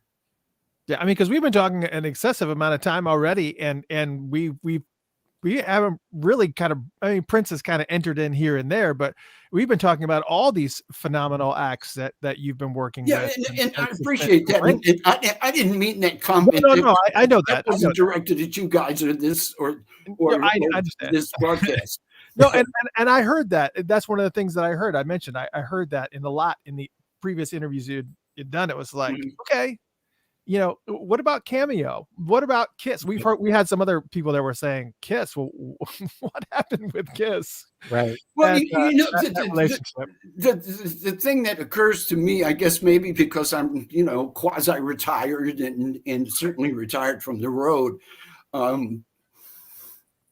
you know, it really gets to the point, and this is maybe not that important for the point of this interview, this conversation we're having, which is a lot of fun, because you guys know your shit. But, you know, there's a point where you say, you know what? All of that was in my past. Every one of those artists was worthy. Every one of them paid me on time. But guess what? It's like, if you want to talk to me about my life now, let's talk about my wife and son. You know what I mean? Because that's what goes on my tombstone. Is he was married to Gwen and had a son named Tristan, and his parents were Herbert and Dorothy. That's who I am. That's who you I'm are. not Prince's guy or James Brown's guy. What I did have was a remarkable string of luck that I was able to have a 49, well, almost 50-year career, basically getting paid for a hobby. I loved music. I wanted to be around it. I was fascinated by the people who created it. I wanted to be around them and watch them work and try to understand how they did what they did and understand the music they made and fucking listen to it every night. Yeah. There's not a record in the world I would rather listen to than live music. That's just me. And I was fortunate enough to be able to get paid to do that shit. From the day I became a radio disc jockey, I'm like, the radio station's they didn't pay much, but you're gonna pay me to play the same records I'd be sitting home playing? Right. Get the fuck out of here. This is good. Okay. And go on the road and listen to James Brown with Bootsy in the band every night. Go on the road with D'Angelo and hear that shit every night. Go on the road with Prince with his various bands and hear that shit every night and get paid to be there. Yeah. You know, who does that? So life goals. So you know, that's not who I am. It's what I did. And who I am goes back to Glenn and Tristan and my brother. And, you know, we're a small family. And, you know, that's who I am. So speaking of which, the problem with fans and interviews and so on is that too many times they're trying to identify with anybody who had anything to do with Prince. Right. The hairdresser writes a book. The photographers do a book. Now, some of these are great books. Don't misunderstand me. Yeah. But this fascination with any of us who had anything to do with Prince, and it's like, yo, dude, get a life. Yep. Listen to the music, love the music, and, you know, once a year read an interview. Okay, cool, but it's like, really? Yeah, Jeff and I talk about this a lot. Where it's like the name of the website is Funkatopia. Funkatopia, not it's not Princetopia. Right, of course. But see what, and you probably don't know some of the backstory of this, but one of the reasons why Funkatopia is as large as it is right now is primarily because of Prince and because before he passed away, I mean, starting in about 2004, 2005. He started regularly talking about the website. Anytime that we posted something about him, he would put it on his Twitter account and his Facebook, which was weird because I was the only sole person. I was kind of like you. I was running my own thing. And then it just started becoming a regular habitual thing. And he started sending a lot of his artists my way. Liv Warfield, Shelby J, all those people would be coming on a regular basis to do. He would let them do interviews and talk about it. And and it was one of the last tweets that he did before he died was to post about Funkatopia. And I was just like, I was just surprising that I was even on his radar. So, and I know a lot of the fans kind of come in as a result of that. And yeah, it's cred. and so we catered to that. But this is one of the reasons why I really was excited to have you on the show, because while there are Prince stories that we can use to cater to these people, there are so many stories that I want to hear from you about things other than Prince. And speaking of which, I mean, before we get off the subject, is Tristan following in your footsteps? Not really. He's a hippie, and he's living in Vermont, and which he loves and he hates. He loves the sanctity of it. Yeah. Being off the beaten path in a safe situation, and just, in a community where you can leave your door open and walk the streets at night. And if the police come by, they wave hello and they know your name instead of trying to beat you up. He loves that part of it. But by the same token, I think he misses the fast track. So he's kind of wrestling with, okay, how long am I going to stay here and where am I going to go? He's very much into photography and film.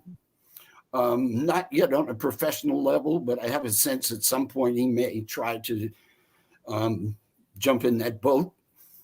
He did do a couple of tours just so that we could be together on a couple of occasions.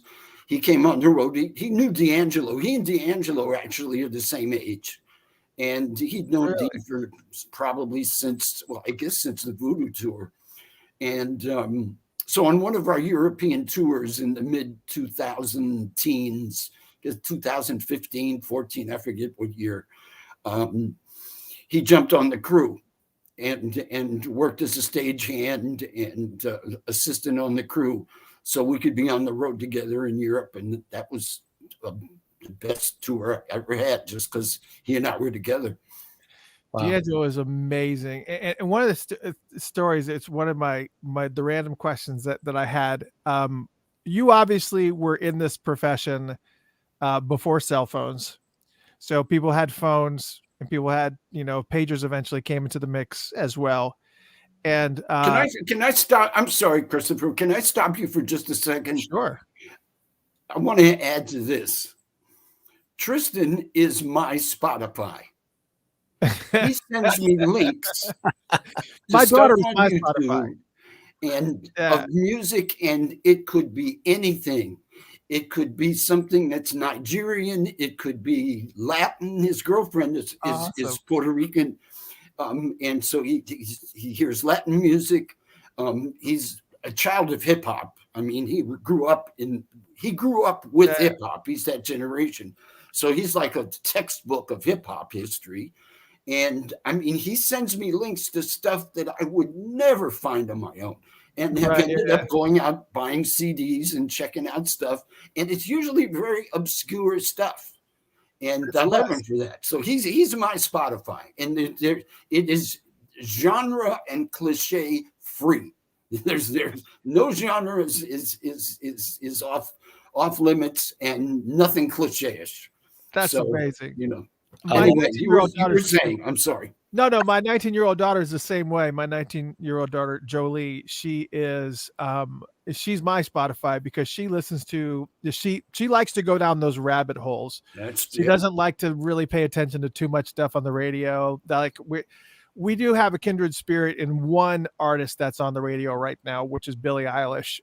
Just because of the production stuff that her brother Phineas does is just unlike anything I've ever heard before. I wish she would do more with her voice, but on the same note, she just has this really kind of engaging tone, but the production and the music is just like, wow, it's just so fantastic. So yeah, she's the same way. She's my Spotify. But to get back to the question, what I was going to say was that a lot of these artists that you've worked with, this laundry list of artists that you've worked with, would call you at many hours of the night and leave messages on your answering machine. And I heard that you actually maintain recordings. You've somehow managed to keep some of these recordings of from some of these artists, and I was hoping that you would be able to share some of your favorites that you. See, I can't. I shouldn't agree with that because nobody will call me anymore. Yeah, but they don't leave. Its answering service is a little bit different now. But I think the best one is Amir Questlove, because once when he was here, I played him. I assembled years ago. I assembled them all on a cassette, and it was, it's mom and pop. I would just copy them off the phone machine, put a microphone to the speaker of the phone machine, so the fidelity is like whack, but Right, yeah. you can hear who it is. And there's James Brown, and there's Prince, and a handful of other people. But I played it for Amir. And he was fascinated. He's like, "Oh my God, this is so crazy!" And it's like, it's just little stuff. It was, James Brown calling me to come down to a hotel to see him one night, and he left like 3 or 4 messages in a row over a period of about 15 minutes while Gwen and I were out to dinner. And I came in, and each message's voice is a little louder, and the last one is like, "You rap? I know you're there, son. Pick up the phone. Pick up the phone. It's a Godfather. Pick up the phone." I mean, it's hysterical. And then there's Prince, who never, ever had any political niceties when he would call. Gwen might answer the phone. Is Alan there? Not mind you, he knows Gwen. She's house sat for him. Right. She's done his laundry. You know what I mean? It's like, Wait, this is not a stranger. Wait, your wife did Prince's laundry? Well, I'm exaggerating, but I mean, she did house sit. She did house sit. Yeah, a couple of times before. Paisley Park or some other location? No, the old Purple House. Okay. The one that he ended up giving to his dad. In fact, she has a great story of how there were some fans outside the gate, and the gate was maybe 50 yards from the house on the street. The house was maybe 50 yards back, and she was house sitting, and she would actually take our laundry and go do it there, so she'd have something to do. That's where the laundry came from. But at any rate, so there's 3. She noticed 3 or 4 fans, what she assumed were fans, out by the gate, and they were just looking at the Purple House. So she's curious. So she puts on there's an intercom where you can, talk to whoever's at the gate. She puts the speaker on to see what they're saying, but she hits the wrong button and opens the gate. Oh no. So they start cautiously looking around, looking over their shoulder. Is it safe? Is it safe? Because they don't see a human being, and they start walking through the gate. And she's like, "Oh my God, what have I done? If he ever finds out, he'll freak out. He'll fire me. He'll fire Alan." It's like the worst thing that ever happened is they're on the grounds, right? And this is in the 80s. It's like post Purple Rain. Oh no. Give or take a year. And she's like freaking out, and she can't figure out how to close the gate, but it doesn't matter because they're in now. So she's, girlfriend's from New Jersey. She knows how to hang. So she's like, "Okay, I got to make lemonade." So she went out there and met them. And she says, "As long as I can cut them off, I'll just act like I did it on purpose. Like, hey, Prince is out of town. This is his house. He bought it 2 years ago. That window is his bedroom. That window is his studio. And there's a lake out back, but I can't allow you to go around. So this is as far as you can go." So she was like Miss Nice tour manager and charmed them for like 10 minutes and then said, "Okay, sorry, but you got to leave." And they left. So, Wow. But point being, he knows her. Okay. Yeah. And he calls the house, "Alan there?" There's not even an is Alan. It's just, "Alan there?"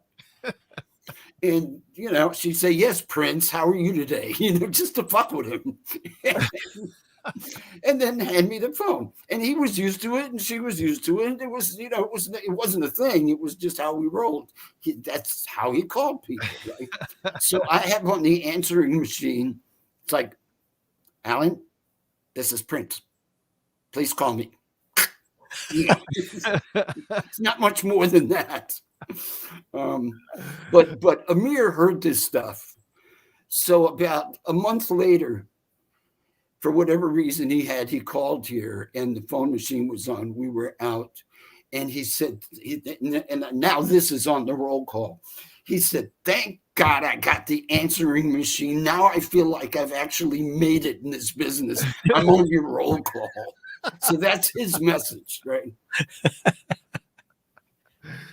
Oh my I God. mean, it's a pretty nerdy thing to do in the first place, but it started with the James Brown one because that shit was so priceless. And then it was like, okay, that's kind of cool to keep. Maybe I'll get a few more. And, I heard did D'Angelo leave messages on your answering machine? oh, yeah. No, it's, Yeah. I heard that Miles Davis left a Miles Davis. message machine. Tell me Tell about that that. little purple, Miles talked real raspy. Yeah. Tell that purple motherfucker to call me. Quote unquote. No, he said little purple motherfucker. I'm sure you probably made that connection. Yeah. That's amazing. That's amazing. That's so great. No, listen, if it wasn't for Prince, I would have never met Miles Davis. So if you know that's maybe the most exciting thing that happened. So I mean, you came on with Prince during the end of the 1999 tour. Yes. How was that first night walking into that situation? I mean, were there when you're first kind of going in and you're kind of analyzing not only how people are, I guess, welcoming you in, if that's even a thing, because you're kind of coming in, and anytime somebody new gets added, it's like, but could you stop yourself from analyzing, looking at how James did things and how Prince did things and go, oh yeah, what are some similarities to the way they ran their show, and what did your first night look like there? Well, the biggest similarity was simply that they were both perfectionists. Yeah. And insisted on outstanding musicians and uber rehearsed, so that not so much that there couldn't be something spontaneous in the show if he felt like it, but the band would be so rehearsed that whatever he signaled for them to do, they were right there on his butt, right there with him. That was the first. But I had kind of suspected that of Prince after I saw the Controversy show on the Controversy tour. And that was a super, super tight. And I just walked out of there. It's like, oh my God, this shit is tight. Everything is tight. The sound, the lights are musical. They're artistic. It isn't just somebody flashing a bunch of lights. It's like the lighting director's part of the band. And that made an impression on me. So once I got there, I kind of knew what to expect. I knew how he rolled, at least artistically. Yeah. But the experience was really bizarre, partially because I had just left the Kiss tour. The Kiss tour was a suit and tie gig. Which seems so weird. That's weird to me. Their thing was, and maybe it's because they wore such bizarre outfits, that they wanted all of their business people, their management people, looking Madison Avenue. So I'm out there on the road with a bag full of like 2 or 3 pinstripe Madison Avenue Brooks Brothers suits and ties, and playing that role because that's what the gig called for, right? There were 2 shows left on the Kiss tour. It was winding down, and I'm in catering, and a fellow named Tommy Marzullo, who was the production manager, coincidentally, for both Prince and Kiss. And he comes to me and he says, so what are you doing after the tour's over? I said, well, I'll go home and wait for the phone to ring like any freelancer. And he said, well, you got any interest in Prince? Because his 1999 tour, they're going through road managers like water. And they're looking for somebody.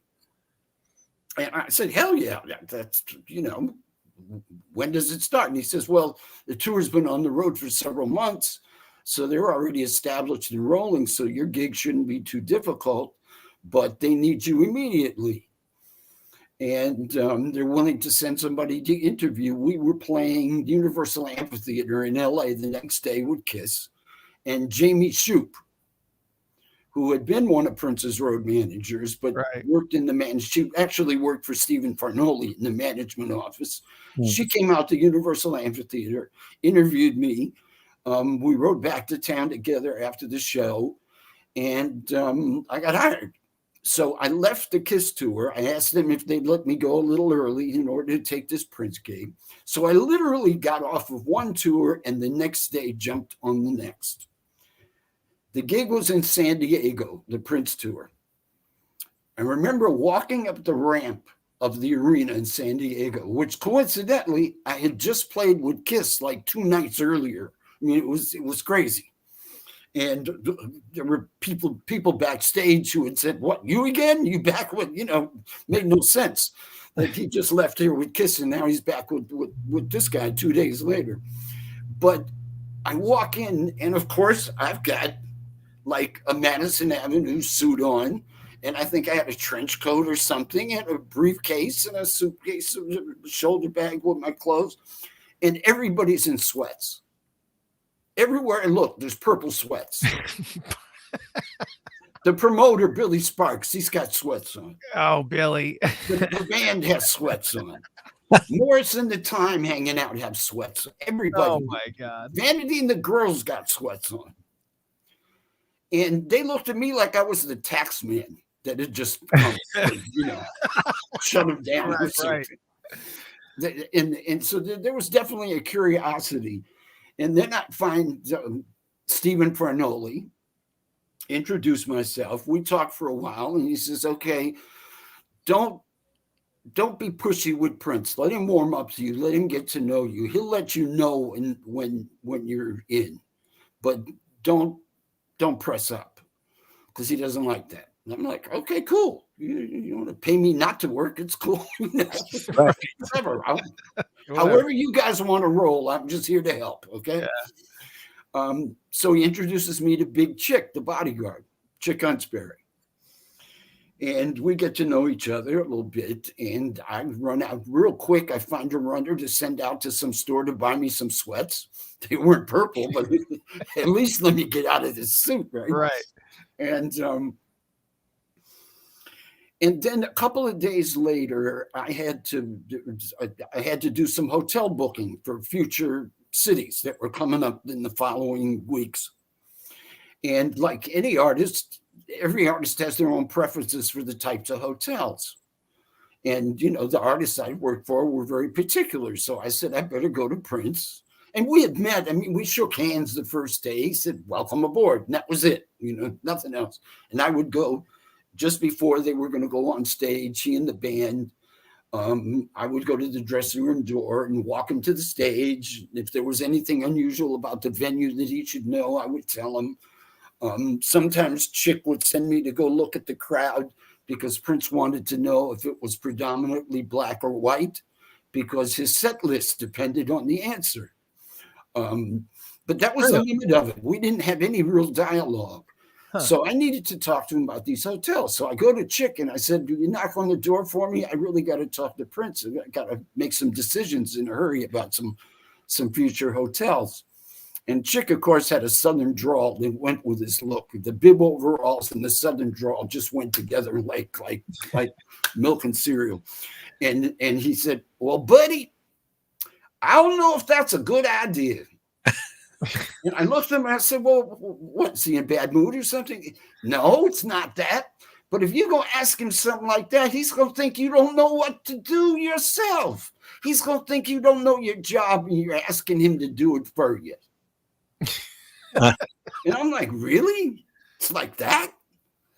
And so I said, "Okay, forget Prince. Hey, Chick, what kind of hotels is he like?" It's like, now I got to trust that Chick is going to give me the real deal, because if Chick doesn't like me, he could send me to the wrong hotel and get me fired. So it's like, okay, I got to trust this guy that I just met 2 days ago, but whatever.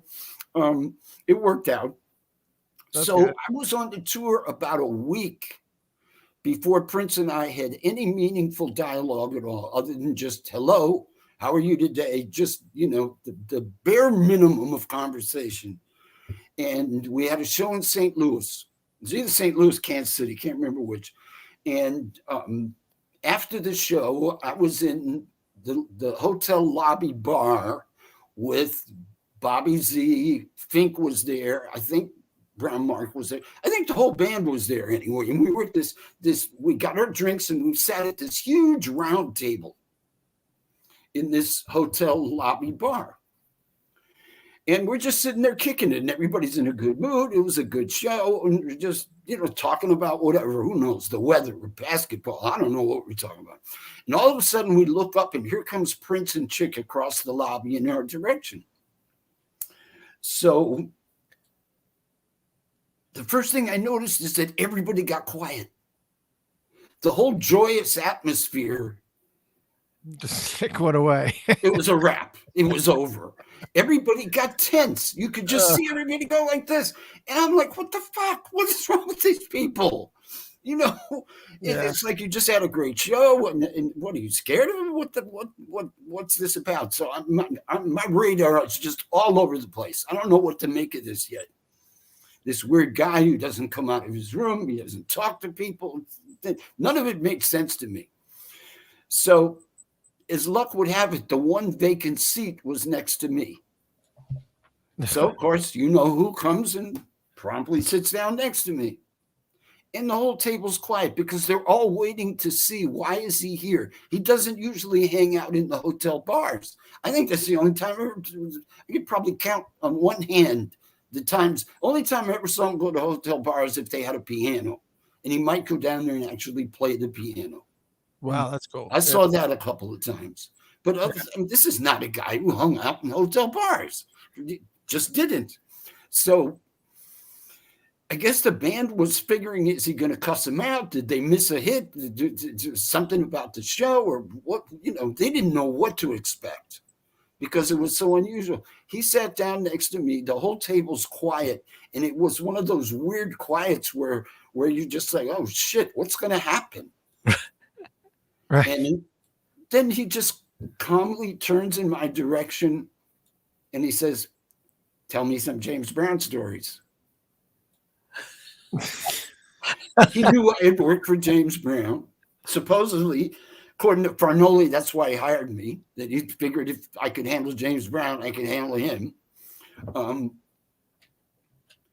that's awesome. I don't remember what I told him. I wish I could remember what stories I told him, but I'm pretty good at thinking on my feet. I might have made something up, who knows? But he wanted James Brown stories. He gets James Brown stories. And from that point on, we talked like old friends. That was the moment. From then on, I couldn't get him to shut up. It was like, please stop calling. Yeah. I love the mention of Billy Sparks because he is such a funny character. I met him one time. It was at a show and I can't remember what it was, but I was out in the lobby and Billy was on the phone and I walked up to him and I said, oh, Billy, it's an honor to meet you. I said, can I get your autograph? And he goes, I ain't signing a goddamn thing. Really? He said, no offense, but if I put my name on something, it's because that's funny. I think it's because he was in the middle of he must have had some type of legal thing going on or whatever, and he just didn't want to sign. Right. So wrong question at the wrong time. Billy is a sweetheart. And yeah, he was funny. He did it with a smile. I'll give you a Prince story. That's not funny, but is important to the history, and I've never read this. Billy Sparks is a very private person. Billy deserves enormous credit for elements of Prince's career. And I'll tell you why. After Purple Rain, there was a bit of a backlash at Black radio about Prince. Because the feeling was, okay, he's outgrown us. Now he's crossed over. He's a rock star. He's untouchable. He's not doing interviews. And the black media has a thing about like, hey, if we played your records long before those white stations played them, brother, Without us, you wouldn't have never got to first base. And now you're on home plate with the white boys. You're on Dick Clark. You're the shit now. And what about us? Do you remember us? Billy Sparks single-handedly handled PRN Productions, Paisley Park, whatever you want to call it, relations with black media. He was the guy who knew all the main players from Tom Joyner on down in black radio. And because of his relationships, they continued playing Prince records when sometimes they didn't even fit the format because they were too pop. Yeah. He did the same with the black press. And it was a very specific strategy because all of the publicity now for Prince was in mainstream media. And black media felt dissed. Billy was the guy who saved those relationships and turned it around and made most of black media understand that just because he's crossed over, this is not some Uncle Tom who forgets where he came from. And all of that credit belongs to Billy Sparks. I can't think of another single person. Nobody at Warner Brothers, nobody else in our office. It was all about Billy. And I understood that pretty early on because Billy was one of the promoters when I came aboard and one of the first to open up to me. And I think he was just curious, like everybody else. It's like, here comes this white guy with these suits on, and he's like so different from anybody here. He doesn't fit. What's the deal with him? Who's he? Did this the accountant send him? Did Farnoli? Is he a spy for Farnoli? I think they wanted to figure out what's the angle. It's got to be more than just a last minute road manager. There has to be something else going on. Here's your brother. Brothers, and he says, I can't thank Billy enough for all of his support for me through the years. Hey, Eric, how you doing, brother? Eric. Oh yeah, and he worked Eric's solo albums and the Madhouse stuff to death. The jazz radio stations we didn't even know existed, Billy found them. Billy's an angel and really deserves credit as much as anybody who was in the managerial and promotion end of Prince's career. And Prince understood it and had a relationship with Billy that lasted well into the 90s, if not, I don't know when they finally stopped working together. Yeah, that's when I met him was the 90s. And that was just a really, really funny moment because that was just like, because that was the first time and I didn't know how to take him. And he was just so funny and accommodating, but he was just like, yeah, but I'm not signing anything. The funny thing about Billy too is that the role he played in the film is very much real. I mean, he didn't have to act. That's part of Billy. There is that side of him that is exactly like how he was portrayed in the film. However, there's another side to him that's extremely serious, intelligent. He lives in Ann Arbor, Michigan, in a college town around smart people and reads a lot. I mean, Billy Sparks is more than one thing. Yeah. And I think the public only knows the one thing, and that's the kind of character that was in the movie, which was fun and loving and so on, but kind of one-dimensional. And there's a lot more to Billy than that. And he deserves a lot of credit. And I never hear anybody talk about it. And I think part of the reason is that I don't think he's ever done interviews. And I assume that's by his choice. Why do you think now aligning that with the other artists that you've worked with, why do you think that black radio had such a love-hate relationship with Prince, but never ever let go of Maxwell, who you've worked with, D'Angelo, who you've worked with, Raphael Sadiq, who you work with? Why do you think that that relationship, because technically a lot of those artists did still kind of do the same experimental type of music. They kind of, dip in and out of R&B, but they still kind of go off on their own. What do you think? What's the difference in their eyes, do you think, as far as how black radio embraces those particular artists? But with Prince, it was kind of like, nah. Well, in the case of Maxwell and Sadiq,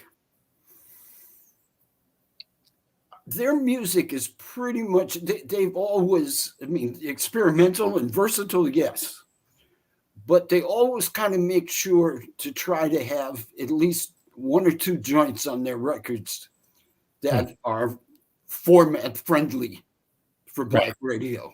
Yeah. Yeah. Particularly because they've never really crossed over to pop radio. That's their only outlet. Right.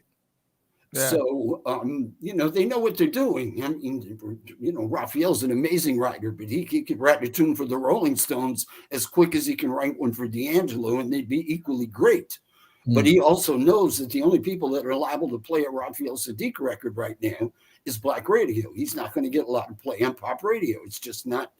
It's not that time yet. I hope his day comes. He deserves it. He makes remarkable records. Really does. You know, with Maxwell, it's almost an entirely black thing. I mean, does he have white fans? Of course he does. But in terms of defining his music, it's pretty much straight ahead black music. Now, D'Angelo's a whole other story because Black Messiah was like, yeah, like way. Yeah, it's a little bit. There's parts of it that are pretty out there, but there were a couple of joints on there that were accessible. Great album, fantastic. But by the same token, D is the kind of artist that never makes a song for a specific reason. I mean, if you went to him and said, "Hey, this album is great, but you need one more song, you need a hit," he'd look at you like you were crazy. Yeah. I don't even think he recognizes why songs are hits. You know what I mean? I don't think Untitled is any different to him than I'm hard pressed for title than Devil's Pie or something that's a little more out, less radio friendly. He doesn't listen to radio. He listens to WBGO in Newark, jazz radio. Yeah. Which you get, it's a Newark station, but it serves New York. Yeah. And basically, when he's riding around town, he's listening to that. He doesn't listen to pop radio. He's usually pretty late in knowing when somebody blows up. Because if a friend of his doesn't come to him and say, "Hey, you got to check out this Van Hunt," or "You got to check out Billie Eilish," without that reference, he never would. Right. Yeah. Yeah. Exactly. Yeah. And there's so many art. Yeah, again, we had talked about this before. There were so many amazing artists that are out there right now that I just. I mean, including Prince. Despite Prince, D'Angelo is the purest artist I've ever worked with. Just in terms of being a pure artist. In the sense of, if he was a painter, he would be some guy living in a lonely house on the top of the hill, painting canvases, abstract, and never even coming down to show them. He's that guy.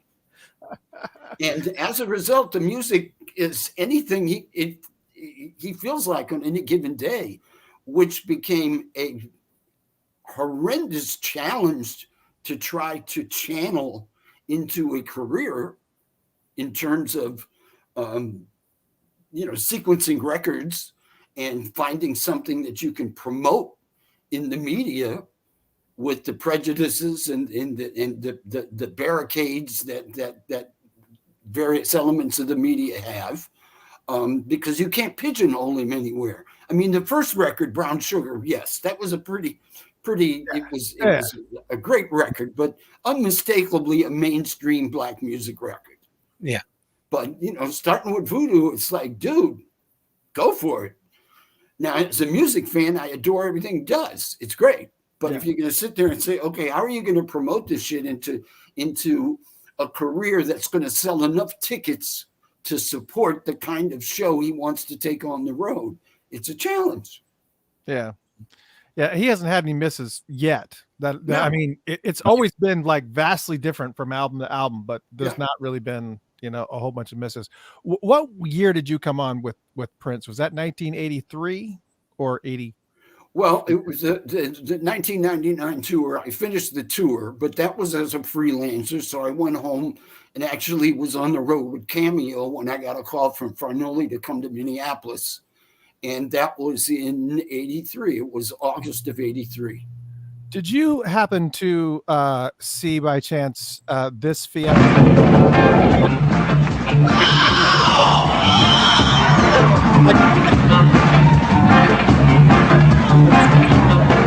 Where it's Michael Jackson and James Brown on stage, or Paul Prince on stage, who plays guitar for a little bit. And then, of course, as things kind of go over badly, he's kind of doing everything for the crowd. Of course, this is a James Brown show, and he called Michael Jackson on the stage, he called Prince on the stage. And then Prince decides that this is like one of these iconic mythos things, and he doesn't realize that the lamp on the stage is the prop, and he falls up to the audience, and then Prince is never seen again at that point. And of course, then James Brown kind of comes out. But I don't know if you've ever seen that video. Yeah, of course. Were you there during that period of time? I was in Minneapolis, and I got a call late that night from Bobby Z, who was with Prince. That was the Beverly Theater in Beverly Hills, and Bobby Z was with him at that gig, and he called me. It's like, yo, man, you're not going to believe what happened tonight. Did he talk about Prince falling in the stage, or did he talk about the fact that they told me the whole Prince, thing? Michael Jackson? Because there's so many legendary stories about that. Quincy Jones did some interview and said that after the show that Prince was so upset and so embarrassed by it that he tried to run Michael Jackson and his mom over. He was so upset. Yeah, I don't know. Like, oh my gosh, this is craziness. No, I was like, I wonder if Alan was there for any of this to kind of. I wasn't there, but I got the lowdown from all three of them. Bobby, Chick, and when Prince got home a couple of days later, I got his version too. Oh, what was Prince's version? It was just, affirming what happened and that he was really pissed off because Michael set him up. Right. The real story is Michael set him up. James didn't know anything about Prince. He may have heard his name and realized that there was an artist named Prince. He didn't know what he looked like. He didn't know anything about Prince. Michael's on stage. If you watch the whole clip. Yeah. Now, James has known Michael since he's 5 years old.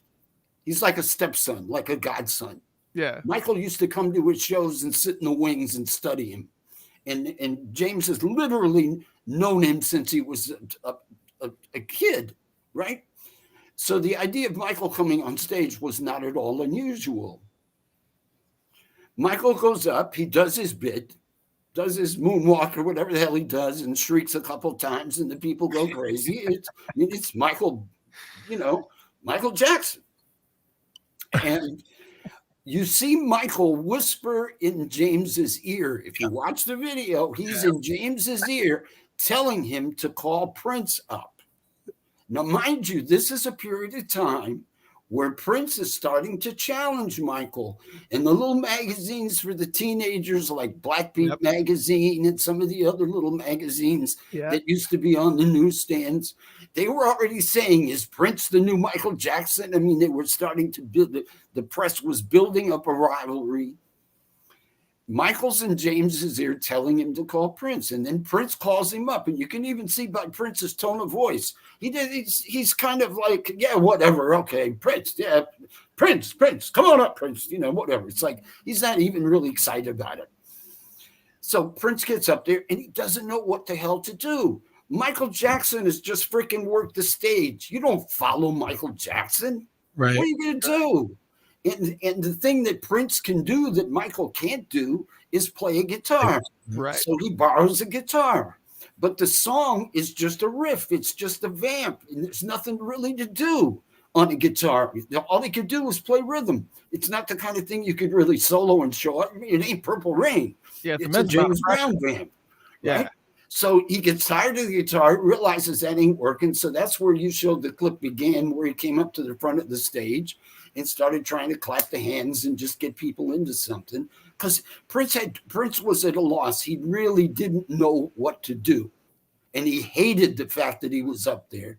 And then he finally figures he's been there enough. Now it's time to it's time to exit. And he's jumping off the stage, and he doesn't realize that street lamp is just a cardboard prop. It's not a rigid thing. He's grabbing it to get leverage to jump off stage, and of course he tears the stage down, tears the prop down with him, which was just the coup de grace. So it was, one of his very embarrassing moments. And yeah, I never really thought of it, because that's one of the questions that I had was about this the Michael Jackson Prince rivalry that was kind of concocted, not really concocted, because I mean technically they were like the first two black artists that we got to see on MTV. Right, they both felt it. Yeah, it kind of like set up this. It was the whole thing was like a setup, but the magazines always pitted them against each other a lot. They're trying to sell magazines. I get that, and if you buy into it, you buy into it. I mean, it was the Beatles and the Rolling Stones. Yeah. We didn't know about Michael Jackson creeping around the bedrooms of the little boys at the time, or whatever he did or didn't do. There was no scandal about Michael yet. So everybody in America raised Michael Jackson. They're proud of Michael Jackson, from a little kid to Jackson 5, and now he's Beat It or Billie Jean, whatever the records were. I don't know if that was out yet, but I think so. And he's now this superstar. And then you got Prince, who at that particular time is known for the bawdy lyrics, and working on stage in bikinis, and really pushing boundaries. So it's the Rolling Stones and it's the Beatles, and it was just a great. You couldn't invent something better. It was just perfect. Did you ever get a chance to meet Michael? No.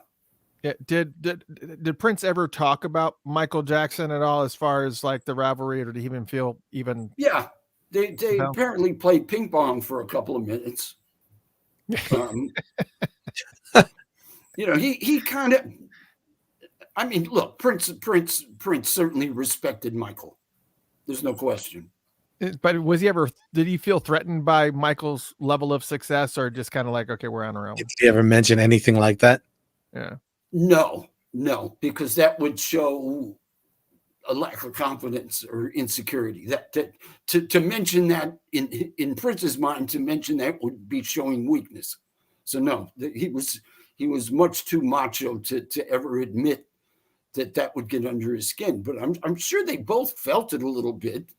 You read that shit long enough, it's going to affect you. Yeah. But I mean, Prince was the type that after Purple Rain blew up, it would be, it wouldn't surprise me to sit there and say, "Hi, has Michael made any movies lately?" He wasn't above snide remarks. Yeah, he definitely was in a hurry to tell everybody in our camp that Michael couldn't play ping pong. Nobody could beat. But I might add that back to the James Brown concert. As soon as he came off stage, Prince left. He was out. So any rumors about what happened after the show are bullshit. He was gone. Yeah, I have a problem with while I have nothing but mad respect for Quincy, I did get an opportunity to meet him too, but I was like 13 or 14. I really didn't know his body of work. While I have nothing but respect for him, he's not a huge Prince fan, so a lot of the stories that he normally has to share about Prince are not very glowing.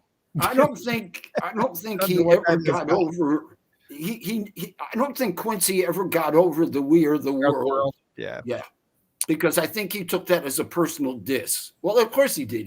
He called him personally and tried to change his mind. And Prince rejected him.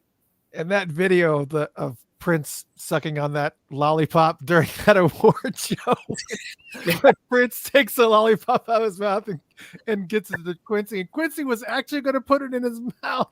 Yeah, that was weird. Right. That was weird. Oh, I don't know what's happening, but that's classic video right there. I don't know what that is, but I want to watch it again. Quincy is great though. Quincy has amazing stories. You think I got stories? Talk to that guy. Oh yeah, he's doing the stuff with Sinatra. I didn't realize all his involvement with Sinatra and all that stuff. I was just man, well, it's just mind-boggling, unreal. Yeah. There is a picture. A lot of people, I see if you search for pictures of Eric Leeds and Prince, people always show this photo. It's like that's Alan. And even in one of the hey, I'm back in the suits. Even in one of the in one of our broadcasts when Eric was on the show the first time, I had a bunch of photos that were in a folder and it picked this one. I was like, ugh. And Eric was like, that's my brother Alan. I was just like, yeah, sorry about that. That's all right. I get Facebook messages asking if I'm still playing sax and who I'm playing with. This picture here, Prince doesn't take a lot of photos with people. Matter of fact, there's not a whole bunch of people that had the opportunity to get their picture taken with Prince. And for whatever reason, you're in like this whole string of shots with Prince. Where is this? And obviously this was a little bit of a setup. But man, that's an elevator in an airport. Okay. Yep. And it's either Paris or London. And we had just come through immigration, and we were going to. We were either I don't remember if we were flying in or flying out, but it's an elevator in an airport, and a photographer jumped in the elevator just as the door was closing. Wow. And it was some paparazzi, and they got this and got several shots, and we couldn't do anything about it until the elevator stopped. Eric says it was in Japan. Okay, he's probably right. Yeah, he remembers everything. As a matter of fact, I'm sure he's right. He remembers what you had for dinner when you went on your family vacation. As a matter of fact, Eric might be in Japan. And if he interrupts my broadcast anymore, I'm going to send him to Japan. No, he's more than welcome. Yeah, Eric said he just arrived in Europe, so that's where he's at. Yeah, it is kind of shocking how much you do look like your brother in this period of time. And he looks like me, 5 years old. Right, that's right. You're 5 years old. Right. That's right. You're right. He looks like you. That's correct. Let's get Poor it. Guy. Yeah, and you said you got approached quite a bit of people saying, hey, are you playing sax anymore? Was that happen on a regular basis during this time period? You said. No, it happens more now. Because people just say, oh, Leeds, that's the guy who played sax with Prince, I don't know what this means anything, but Eric said mushy mushy. Yeah, of course. Does that mean something to you? That's Japanese. Oh, is it? What is it, Japanese? What does it mean? Look it up. Okay. I'll look it up. It's clean. Facebook won't throw you off. Okay. So listen, I'm getting tired and I didn't eat dinner. Okay. So all right. Let me say this. I finally thought of an answer to your question that had me puzzled about influence. And I think the best advice I ever got was actually from Eric. When we were kids and he first started playing saxophone, I would take garbage cans and turn them over because I actually took drums in school. This is grade school now. I took drums in school for about 2 weeks before I quit, which is a whole other story. But I had drumsticks. And I had fantasies about, being such a music fan and loving not just singers, but the music and so on. I had fantasies of what it would be like to grow up and be a musician. Now, the fantasies weren't serious enough for me to have the patience or the discipline to learn an instrument. I never did. However, I had these drumsticks. So when he got to the point where he could play sax well enough to play along with records that we liked, we had Ray Charles records and Little Richard records and whatever the hell we had at the time. And he would play along with them, just as most kids do when they're starting out. And I would take garbage cans and turn them over and create a drum set because I wanted to play with him. I'm the big brother, little brother. He's playing sax. I think that's mad cool. And I want to be part of this shit. So I would start banging on the cans.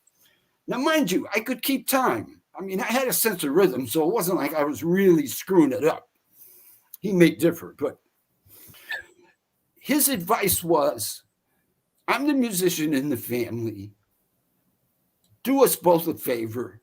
Don't play drums. That was the best advice I ever got. Because if I had continued to play drums, I probably would have been a second-rate drummer playing in some lounge act for $50 a night and just angry all my life. That's fantastic. Well, before you go, we would behoove ourselves if didn't get a bumper from you. We have for if you don't know, we do have a radio station that that Prince loved. We had it. It's been online for many years now, and I would love to have a bumper from you to play on the radio station. You don't have to say anything, majestic or anything, but something like this is Alan Leeds and you're listening to Funkatopia Radio or something like that, or just you can say something clever. That's fine too. Okay, and are you both air personalities on the station? Yeah, I am. Jeff is. I've been trying to get Jeff to do it, but he's like not. So what up, Jeff? What do you do? Come on, man. He's a musician at heart and a very talented musician. So he's an aspiring musician. He's all right. So that's more than an IT guy too. So. Okay. All right, that's the choir world. That makes sense. That's right. All right, let me know when. Yeah, whenever you're ready. Hi, this is Alan Leeds, and I'm listening to Funkatopia Radio. Do you call it Funkatopia Radio? Yep, sure do. Okay. That's this perfect. is Alan Leeds, and I'm listening to Funkatopia Radio. Let me do another one. Sure. Hey, now, this is Alan Leeds, and I'm grooving with Funkatopia Radio. Perfect. Ladies and gentlemen, I can't say it enough. Let me give you one more. James Brown used to do this to me, so this is incredible. That you have no idea. When I met James Brown, it was the first time I met him was to interview him for my radio show, and afterwards he insisted on doing air check, bumpers for me. And I'm just enthralled that I'll get one. And he does like 10. He does, hi, everybody. This is James Brown. And the time is, hi, everybody. This is James Brown on the Alan Leeds Show. Alan, what's the weather? He did all these bumpers. And half of them we never used. But it's hysterical. He just went on and on and on and on. So anyway, one more. Okay. Hey, everybody, this is Alan Leeds, and I'm happy to be with Mr. Christopher on... Hey, everybody, this is Alan Leeds, grooving with Mr. Christopher on Funkatopia Radio. Awesome. I wish I still had my radio voice. You can tell it's long gone. But it's iconic. It's like iconic. Yeah, right. All right. So let me just say this to the audience. I told you when we started this show that I listened to other interviews as well, and I want to do a couple of shout outs. If you love Alan's stories, he's got so many of them. So there's a couple interviews I want to give shout outs to. The first shout out I want to give out to is for Questlove. Questlove has a show on Questlove Supreme, and he really digs deep quite a bit into like you would expect Questlove to do. He does some amazing interview with Alan, and of course, I would love to have Questlove on the show. Alan, we're going to have to talk. Right. Alan, I'm also going to reach out to you via email too, because I've got some ideas about how to fix music, and so I might bounce some ideas off you. That's a scary thought. Hey, it is. That's and the second interview is by my good friend that does the Prince podcast, Michael Dean. His podcast, the Prince podcast. It was a fantastic interview, about 3 hours long, but he talks about every single album. He goes through every single album and that Alan was a part of or was present for, and really kind of digs deep into the detail of, how Alan felt about each and how did you feel about Purple Rain? How did you feel about Love Sexy? And so he really, really digs deep. So shout out to Michael Dean and the Prince podcast group, Podcast Juice, and definitely check that out. 2 great interviews if you want to hear more from Alan Leeds. And by all means, please, I'm going to make myself big for this one. By all means, please make sure that you pick up this book right here. It's out. There Was a Time, James Brown, The Chitlin Circuit, and Me by Alan Leeds. It's got a foreword by Questlove, and it is it's gotten rave reviews. I just got it a couple of days ago. I cannot wait to absorb it. And I can't. Jeff, you were about to say something? I'm sorry. No, I was going to mention the book. You got it. Absolutely. And I just put up Amazon. I just put up the Amazon link to the book, so you can definitely pick it up. Yes, it's got our affiliate thing tied to it. So you do it right before you do your Christmas shopping. Just click on that link before you do your Christmas shopping. Alan, it was an honor. Yes. Thank you guys. Thank you guys for having me. It's fun to do this, and I enjoyed it. Yes, it's been great, and you have to get some rest. You have to come back on for a part 2 further down the line, maybe next year at some point, because I'm sure that there was actually a ton of questions we had, and I'm glad you stopped us, because we would have kept you till midnight. Right? Actually, I'm going to tell you something. In about a year, maybe a year and a half, there's going to be a lot of interesting stuff to talk about both Prince and James Brown, based on some projects that are in the works. So, yeah, real quick question though. Do you know anything what's going on with the Netflix documentary? Just in the closing. Is it happening? Is it still on hold? It's very much happening. Good. I don't think it's scheduled until 2023 for meeting an air date. Wow. But nice. It's happening in a big way. Well, that's fantastic news. And I think it's going to be. I can't really talk about it, but from what I know about it, it'll be the gold standard for that kind of stuff. Yeah, I know we had interviews with Owen Husney and other people that were also been involved with that whole process, and there's a lot of hush hush stuff going on and a lot of movement, but it's so great to know. Yes, Sarah couldn't have said it better. Just great. What a living archive. Thank you so much. Yes, we got a bunch of thank yous. Thank you from Angela. Thank you from Joanne. All these fine people. Thank everybody for sitting through this nonsense for all this time. What have we been talking 2.5 hours? This is worthwhile nonsense. That's for sure. My wife is going to say, you haven't talked to me that much in the last month. My wife says that to me every show. After every show. Are you done now? Alan, Thank you so much. And it's been an honor. It has. Thank you. My pleasure to be with you guys, and good holidays, and everybody stay well, stay safe, wear masks when it's appropriate, get a shot. Yes. Happy holidays, happy Hanukkah, Merry Christmas. All of that. Peace. All of that. Peace. We'll see you later. All right, everybody. That was Alan Leeds, and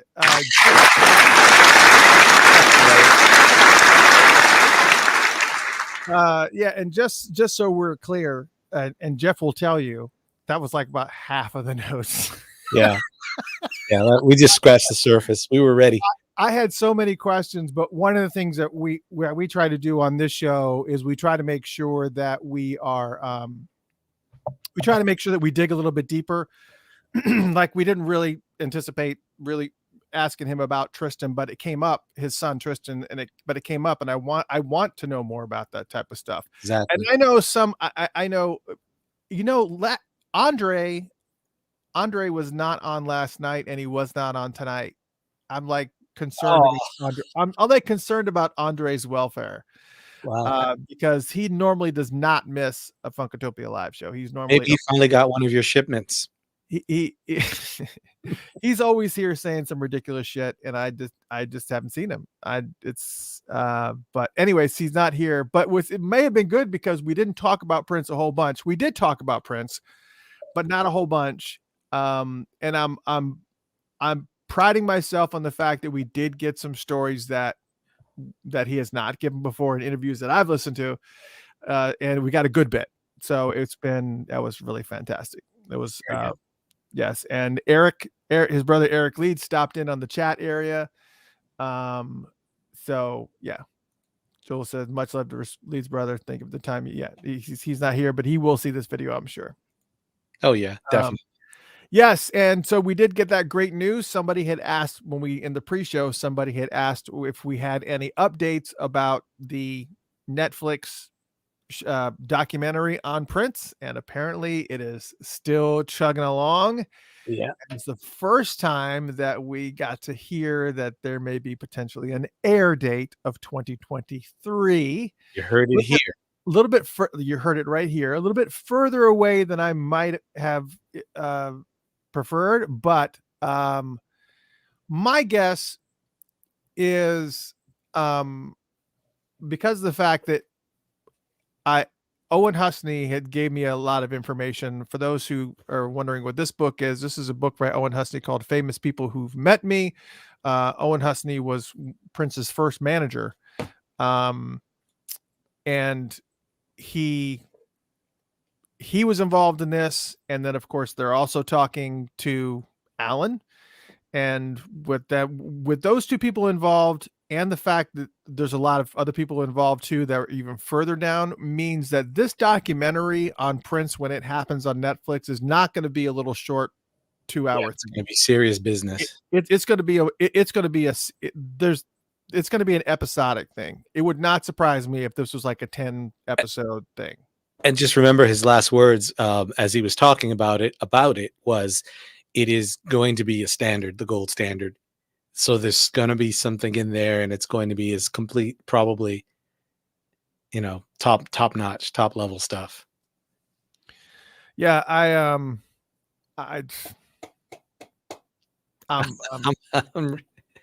ready.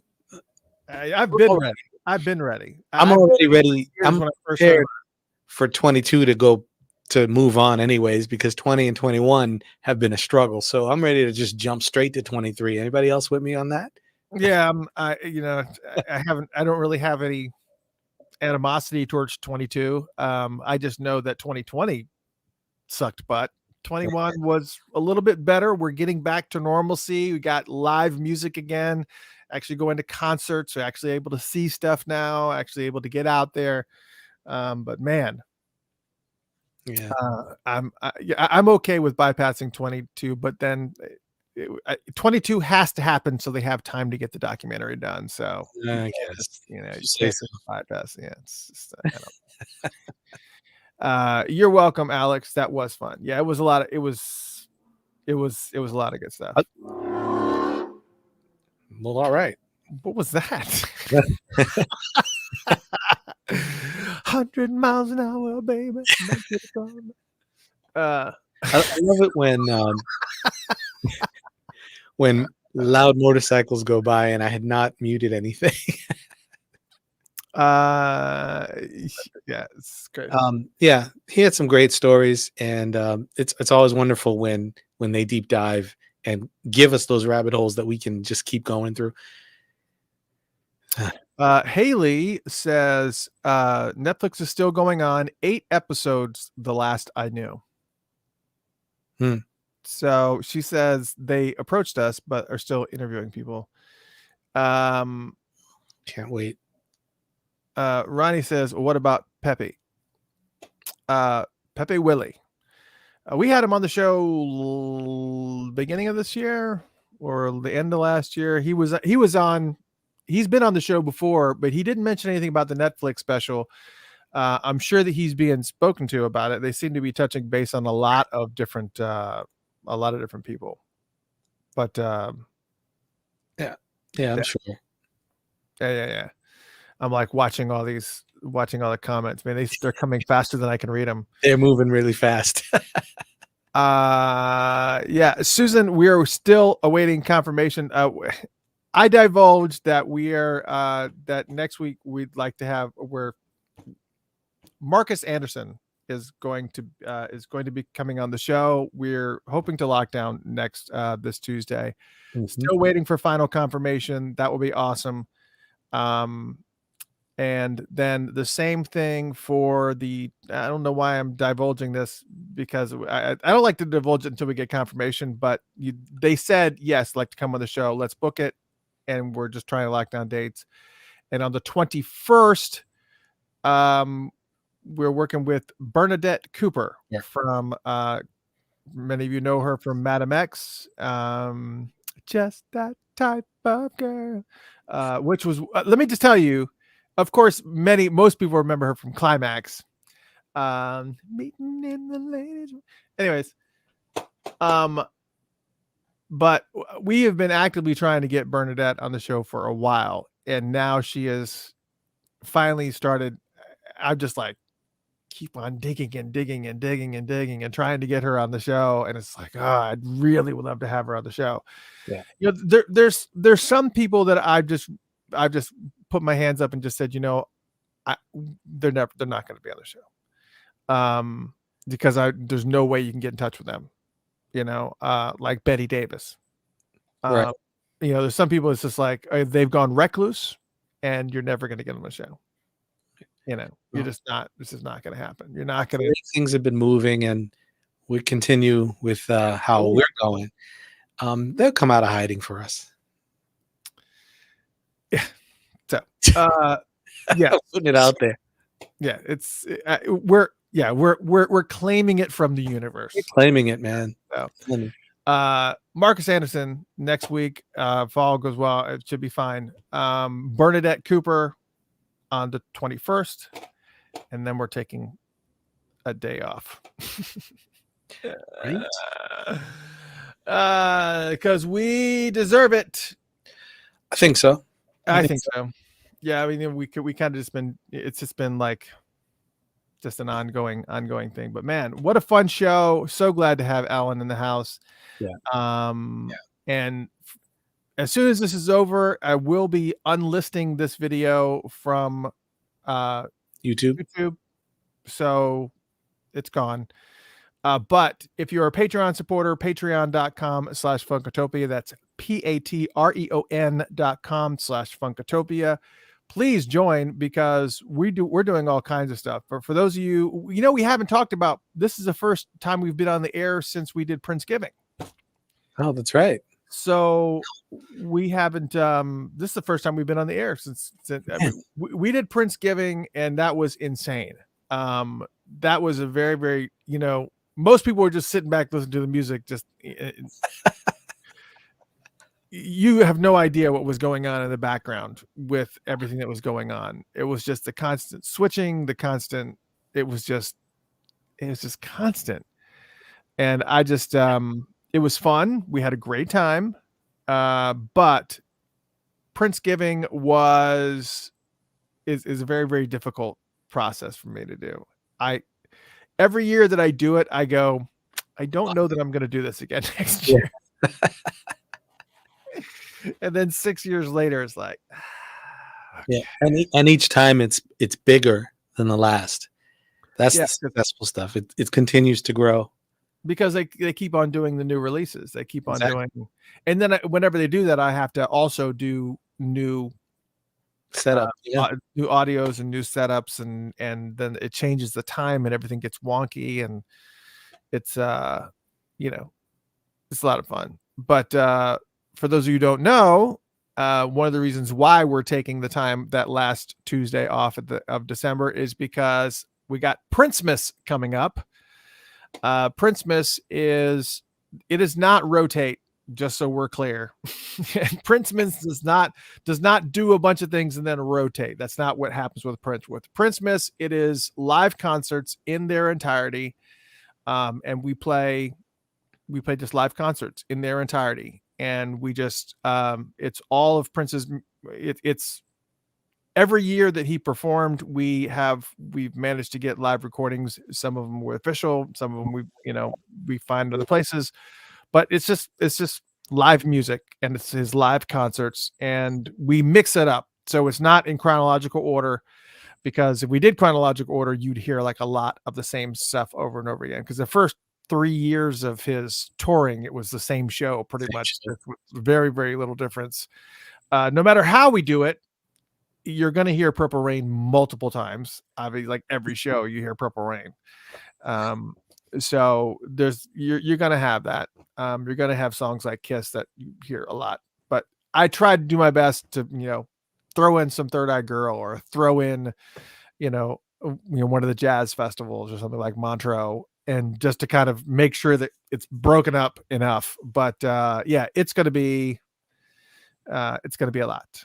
So Princemas is going to be a lot of fun. Thank you, Arlene. Arlene said, yes, Princemas is the best. Save my sanity one Christmas. So I'm always grateful. Well, thank you so much. Hey, John, what's going on, brother? Have you been in the house? I haven't seen you. I didn't see you comment, but it's good to see you. This and good friend. Has been with Funkatopia since the very, very beginning, just like Jeff Page here. Has been with us since the beginning. He's also a board of director. So is Cammy. It's all these fine folks. Yes, please support us. Patreon.com/Funkatopia. Please, please, please. That's how we kind of keep, that's how we keep everything going. I mean, you can also do one-time donations on the Cash App and Venmo, all that scrolling on the bottom there. But on Patreon, what's really, really cool is that a lot of the stuff that you heard on Prince Giving, a lot of the files, a lot of the songs and hidden songs and whatnot are being mixed in for people to download, for people to listen to. We do all kinds of really, really cool stuff, a lot of cool stuff. And it's getting to that time of year. I try to do it in December, but it's a nightmare. But it's getting to that time of year where I actually send gifts to the Patreon supporters. The certain levels of Patreon supporters. We did something for everybody last year, but it's not. We're trying, but we want to make sure that when you're a Patreon supporter, it's like almost like PBS. It's like if you support a certain level, you're going to get shit. Right. What over the years, what have I sent you, Jeff? I don't even know what I've even sent you. I've had books. I've had CDs. I actually got a cassette tape. I sent you a cassette tape. Yeah, I've had a lot of good stuff. Yeah, probably like if it was like a collector's cassette tape. Like, I mean, it's Yeah, man. Yeah, it's like all kind. I literally have like taken some of my collection, my personal collection, and have just sent it out to supporters because I'm like, what am I going to do with it? It's just like it's just kind of just sitting here. And while it's great to have, nobody comes in here and looks at my stuff. And when I die, I can't take it with me, and my kids aren't going to know what to do with it. They're going to throw it away at a garage sale or something and sell it for $25. I'd rather just somebody have my stuff. Right. Rodney, I know is like he's eyeballing that ticket. Yeah, I know he is. He's in line. Show. He's like Rodney's like, if you die, that ticket from Prince's final show becomes mine. Hey, Chris, the only thing I ended up sending back to you was when you sent me that your underwear, and I was like, that doesn't work for me. That was the only thing I didn't really need, but well, cool. Was it the color or the smell? Oh, if we're gonna play these games, you got to be ready to play. Yeah, I have a lot of books here. Yeah, there's a lot of Prince books here. Matter of fact, there's still one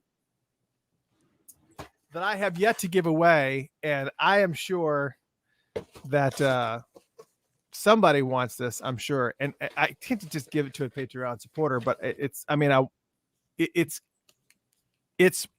Dwayne Tudall's hardcover book of his second book, and it's autographed by Dwayne. Comes with a bookmark and it's not autographed to me. It just says this is what it's like in the Dream Factory, and it's dated. It's numbered. It's number 240. It's dated. It's numbered. He signed it. It's not made out to anybody. Dwayne. He didn't just give this to me. I actually did buy this. because I did want to give it away at some point in time. But I'm thinking what I might do this time around is I might do like a prize pack, like have a prize pack with that in it, Mm-hmm. and with some other stuff too. Maybe a couple of vinyls and some other that's a good books, and for Patreon supporters, whatever level of Patreon supporter, you get like a bunch of entries into the drawing without having to do anything. You just get a bunch of entries in the drawing. But if you're not a Patreon supporter, you can also do like a raffle, just do a main thing. So I maybe doesn't send stuff to everybody this time of year. Yeah, I think that's a great idea. And so that way they have a better shot at winning stuff. I don't know. Be fun. Mm-hmm. Yeah. And there's a lot of stuff here too. I mean, Jeff has been here. He can tell you there's a lot of stuff. Yeah, there's all kinds of stuff. My wife comes later and she's like, there's a lot of stuff. Yeah. I might be moving in. I got the cot. I still got that underwear. Yeah. They don't fit me though. Oh, did you try them on? I did. Yeah, even my underwear doesn't fit me anymore. I got both legs in. I was like, no, it's not gonna work. Yeah, this diet, I have to like get new underwear. It's like, oh my God. Yeah, we should probably change the subject. I don't know. I like talking about underwear. I mean, it's a good topic. Anyways, we look forward to seeing you next week. We will confirm. I know I've been saying Marcus Anderson next week, but I'm still reaching out and confirming. So once you get locked down, I'll make the official announcement, but hopefully we will see you next Tuesday, because one of the things we are doing, we have this floating show called Prince's Funniest Lyrics. We have this floating show, and if the Marcus thing doesn't work out, we'll do that floating show next Tuesday. We'll do the It really is a floating show. It is. It's one of these shows. It's like, okay, if that doesn't happen, then that will Been lined up for like a month. Two. Yeah, it's fun. It's it'll be Dude Wipes next. I do actually have a bunch of you were on the show. We talked about this. I went to Sam's Club, and for whatever reason, they had like this case of Dude Wipes for like, I mean, it was like nothing. It was a case of Dude Wipes for. It was something ridiculous, like $6 or whatever. It's like, you can pay that just for one of them. It was like a case. I was like, that just seems weird. So I was just like, wipes are great. And it was during that toilet paper shortage thing. And I was like, all right. So I got them the worst wipes in the history of wipes. It's like, literally you can just tear them apart without even trying. It's like, you can't even do anything with that. It's like, it just falls apart.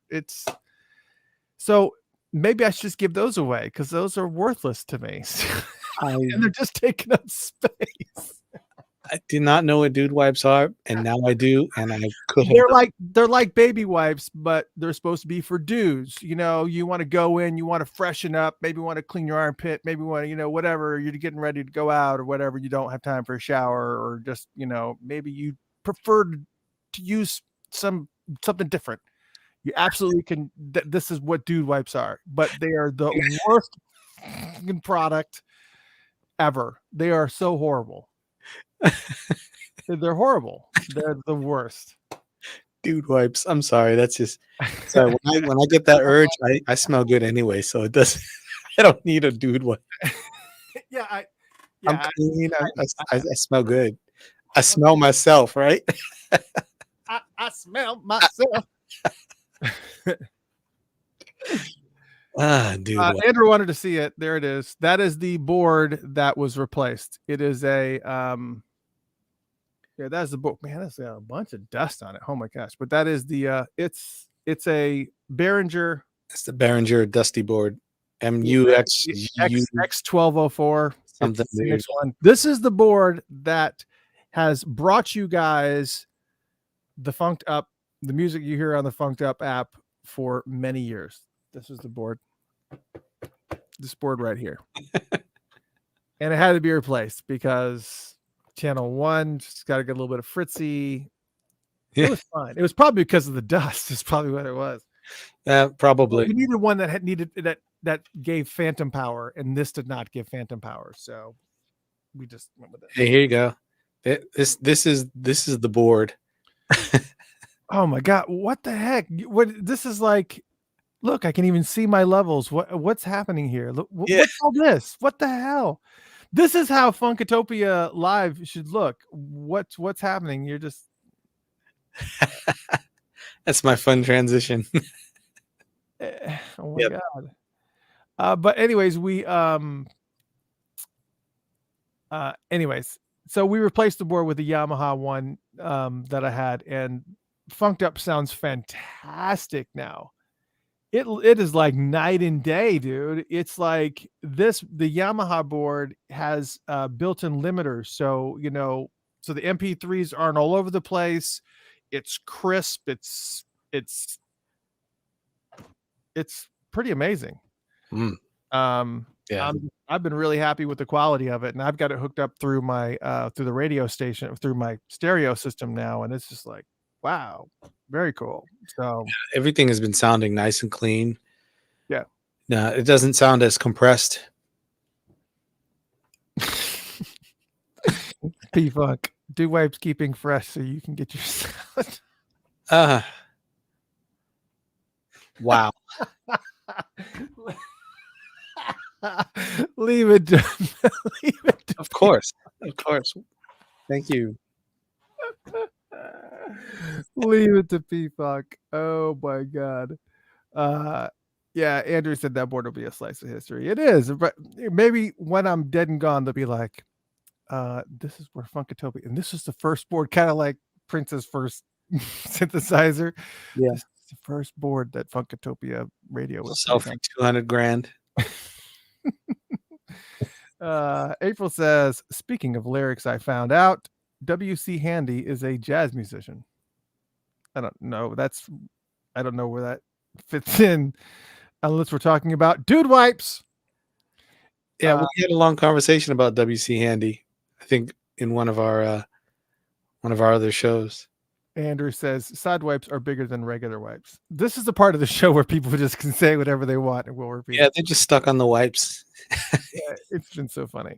It's been great. But yeah, that's a great idea. I will put together a prize pack that we will run. We'll run this for. I don't want to run. I want you guys, whatever the prize pack is, I want you guys, whoever wins it, to be able to get it before Christmas. Yeah, it will include wipes. So I will put in a pack of dude wipes so you dude can wipes. see how horrible this product is. I feel like it's a service to say, when you name your product, to make it seem like it's more durable than the regular type of wipe, that it should be more durable. It should be, and if it's made for dudes, it's not. It should be sandpaper. It should be, yeah, it should do the job, and it's not. It's a horrible product.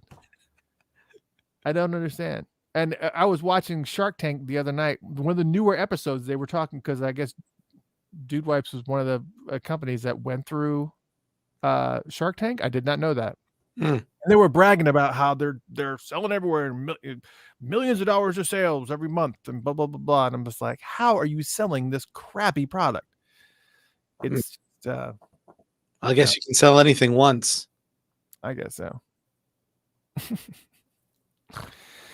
Thank you guys so much for tuning in, and a huge thank you to Alan Leeds, who I hope is not watching the show right now. Alan Leeds, who I mean, literally the man has managed a career of so many amazing people. We talked mostly about James Brown tonight. We talked more about James than anything else. Prince, Raphael Sadiq. We actually touched on everybody. We did. The only people that we did not touch on, we touched a little bit on Kiss, but not much. But Cameo, Chris Rock, Harold Melvin, and the Blue Notes. But we talked a little bit about Prince, James Brown, D'Angelo. We didn't get what now? I'm sorry. We didn't get Cool in the Gang. Oh yeah, we didn't get Cool in the Gang. Yeah, I know. But that's the problem when you have somebody who has a resume like that. It's just like, it's a travesty to just kind of, and I was so disappointed because I wanted to make sure that we covered things other than just James Brown and Prince, which he seems like I tell these stories all the time. Right. But yeah, especially Cool in the Gang, because I just got done doing an interview with Robert Cool Bell last month, and you can see that on YouTube. I got an opportunity to sit down with Cool in the Gang, which is amazing. I'm also working on there's another interview that I'm working on as well. This will probably lose your you guys will probably lose your mind if this happens. I don't know what I'm going to do. But working on The Temptations. Yep. The Temptations are releasing a brand new album in January. So I'm doing it. I've already reached out, I've already done it. So don't act like you know, because you don't know. We got your imagination. We got a new Patreon supporter, Sonia George. Hey, Oh, Sonia. welcome. Thank you, Sonia. Thank you. So she's getting in the mix. Yeah. So yeah, I don't know what I would. Where do you start with The Temptations? Where do you even start there? But as I told you, Jeff and I have pretty much made, and it's also our New Year's resolution that's going to be a continuance of what we had kind of planned for this year too. We are wanting to be more and more active on more social places, also do more, just do so much more and be much more active and much more, just not that we're not already active. It's a lot. We do a lot of stuff. We do. We're about to be, you guys didn't know this. We're about to be on Pandora also. We are. We're already on iHeartRadio. We're already on Spotify. We're about to be on Pandora. You can also obviously find us in all the video stuff on YouTube and Facebook. I kind of leave the unedited ones up there, but yeah, crazy stuff. Moving. We are moving, and we're going to continue to move. It's going to be big. Yeah, we're kind of nonstop. It's kind of getting a little bit insane. It is. But why do it if you're not going to go all the way? That's right. So yes, we got plans. Big plans. No skid marks in these underwears. No. I'm glad you didn't send me those. Oh, that's probably why you didn't keep them. I didn't send you the good stuff. All right. Marks.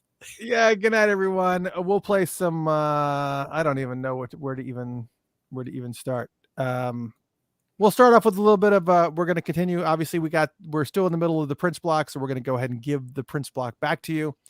If you don't listen to the radio station, I don't know why you don't listen to the radio station, but we have an app called Funked Up.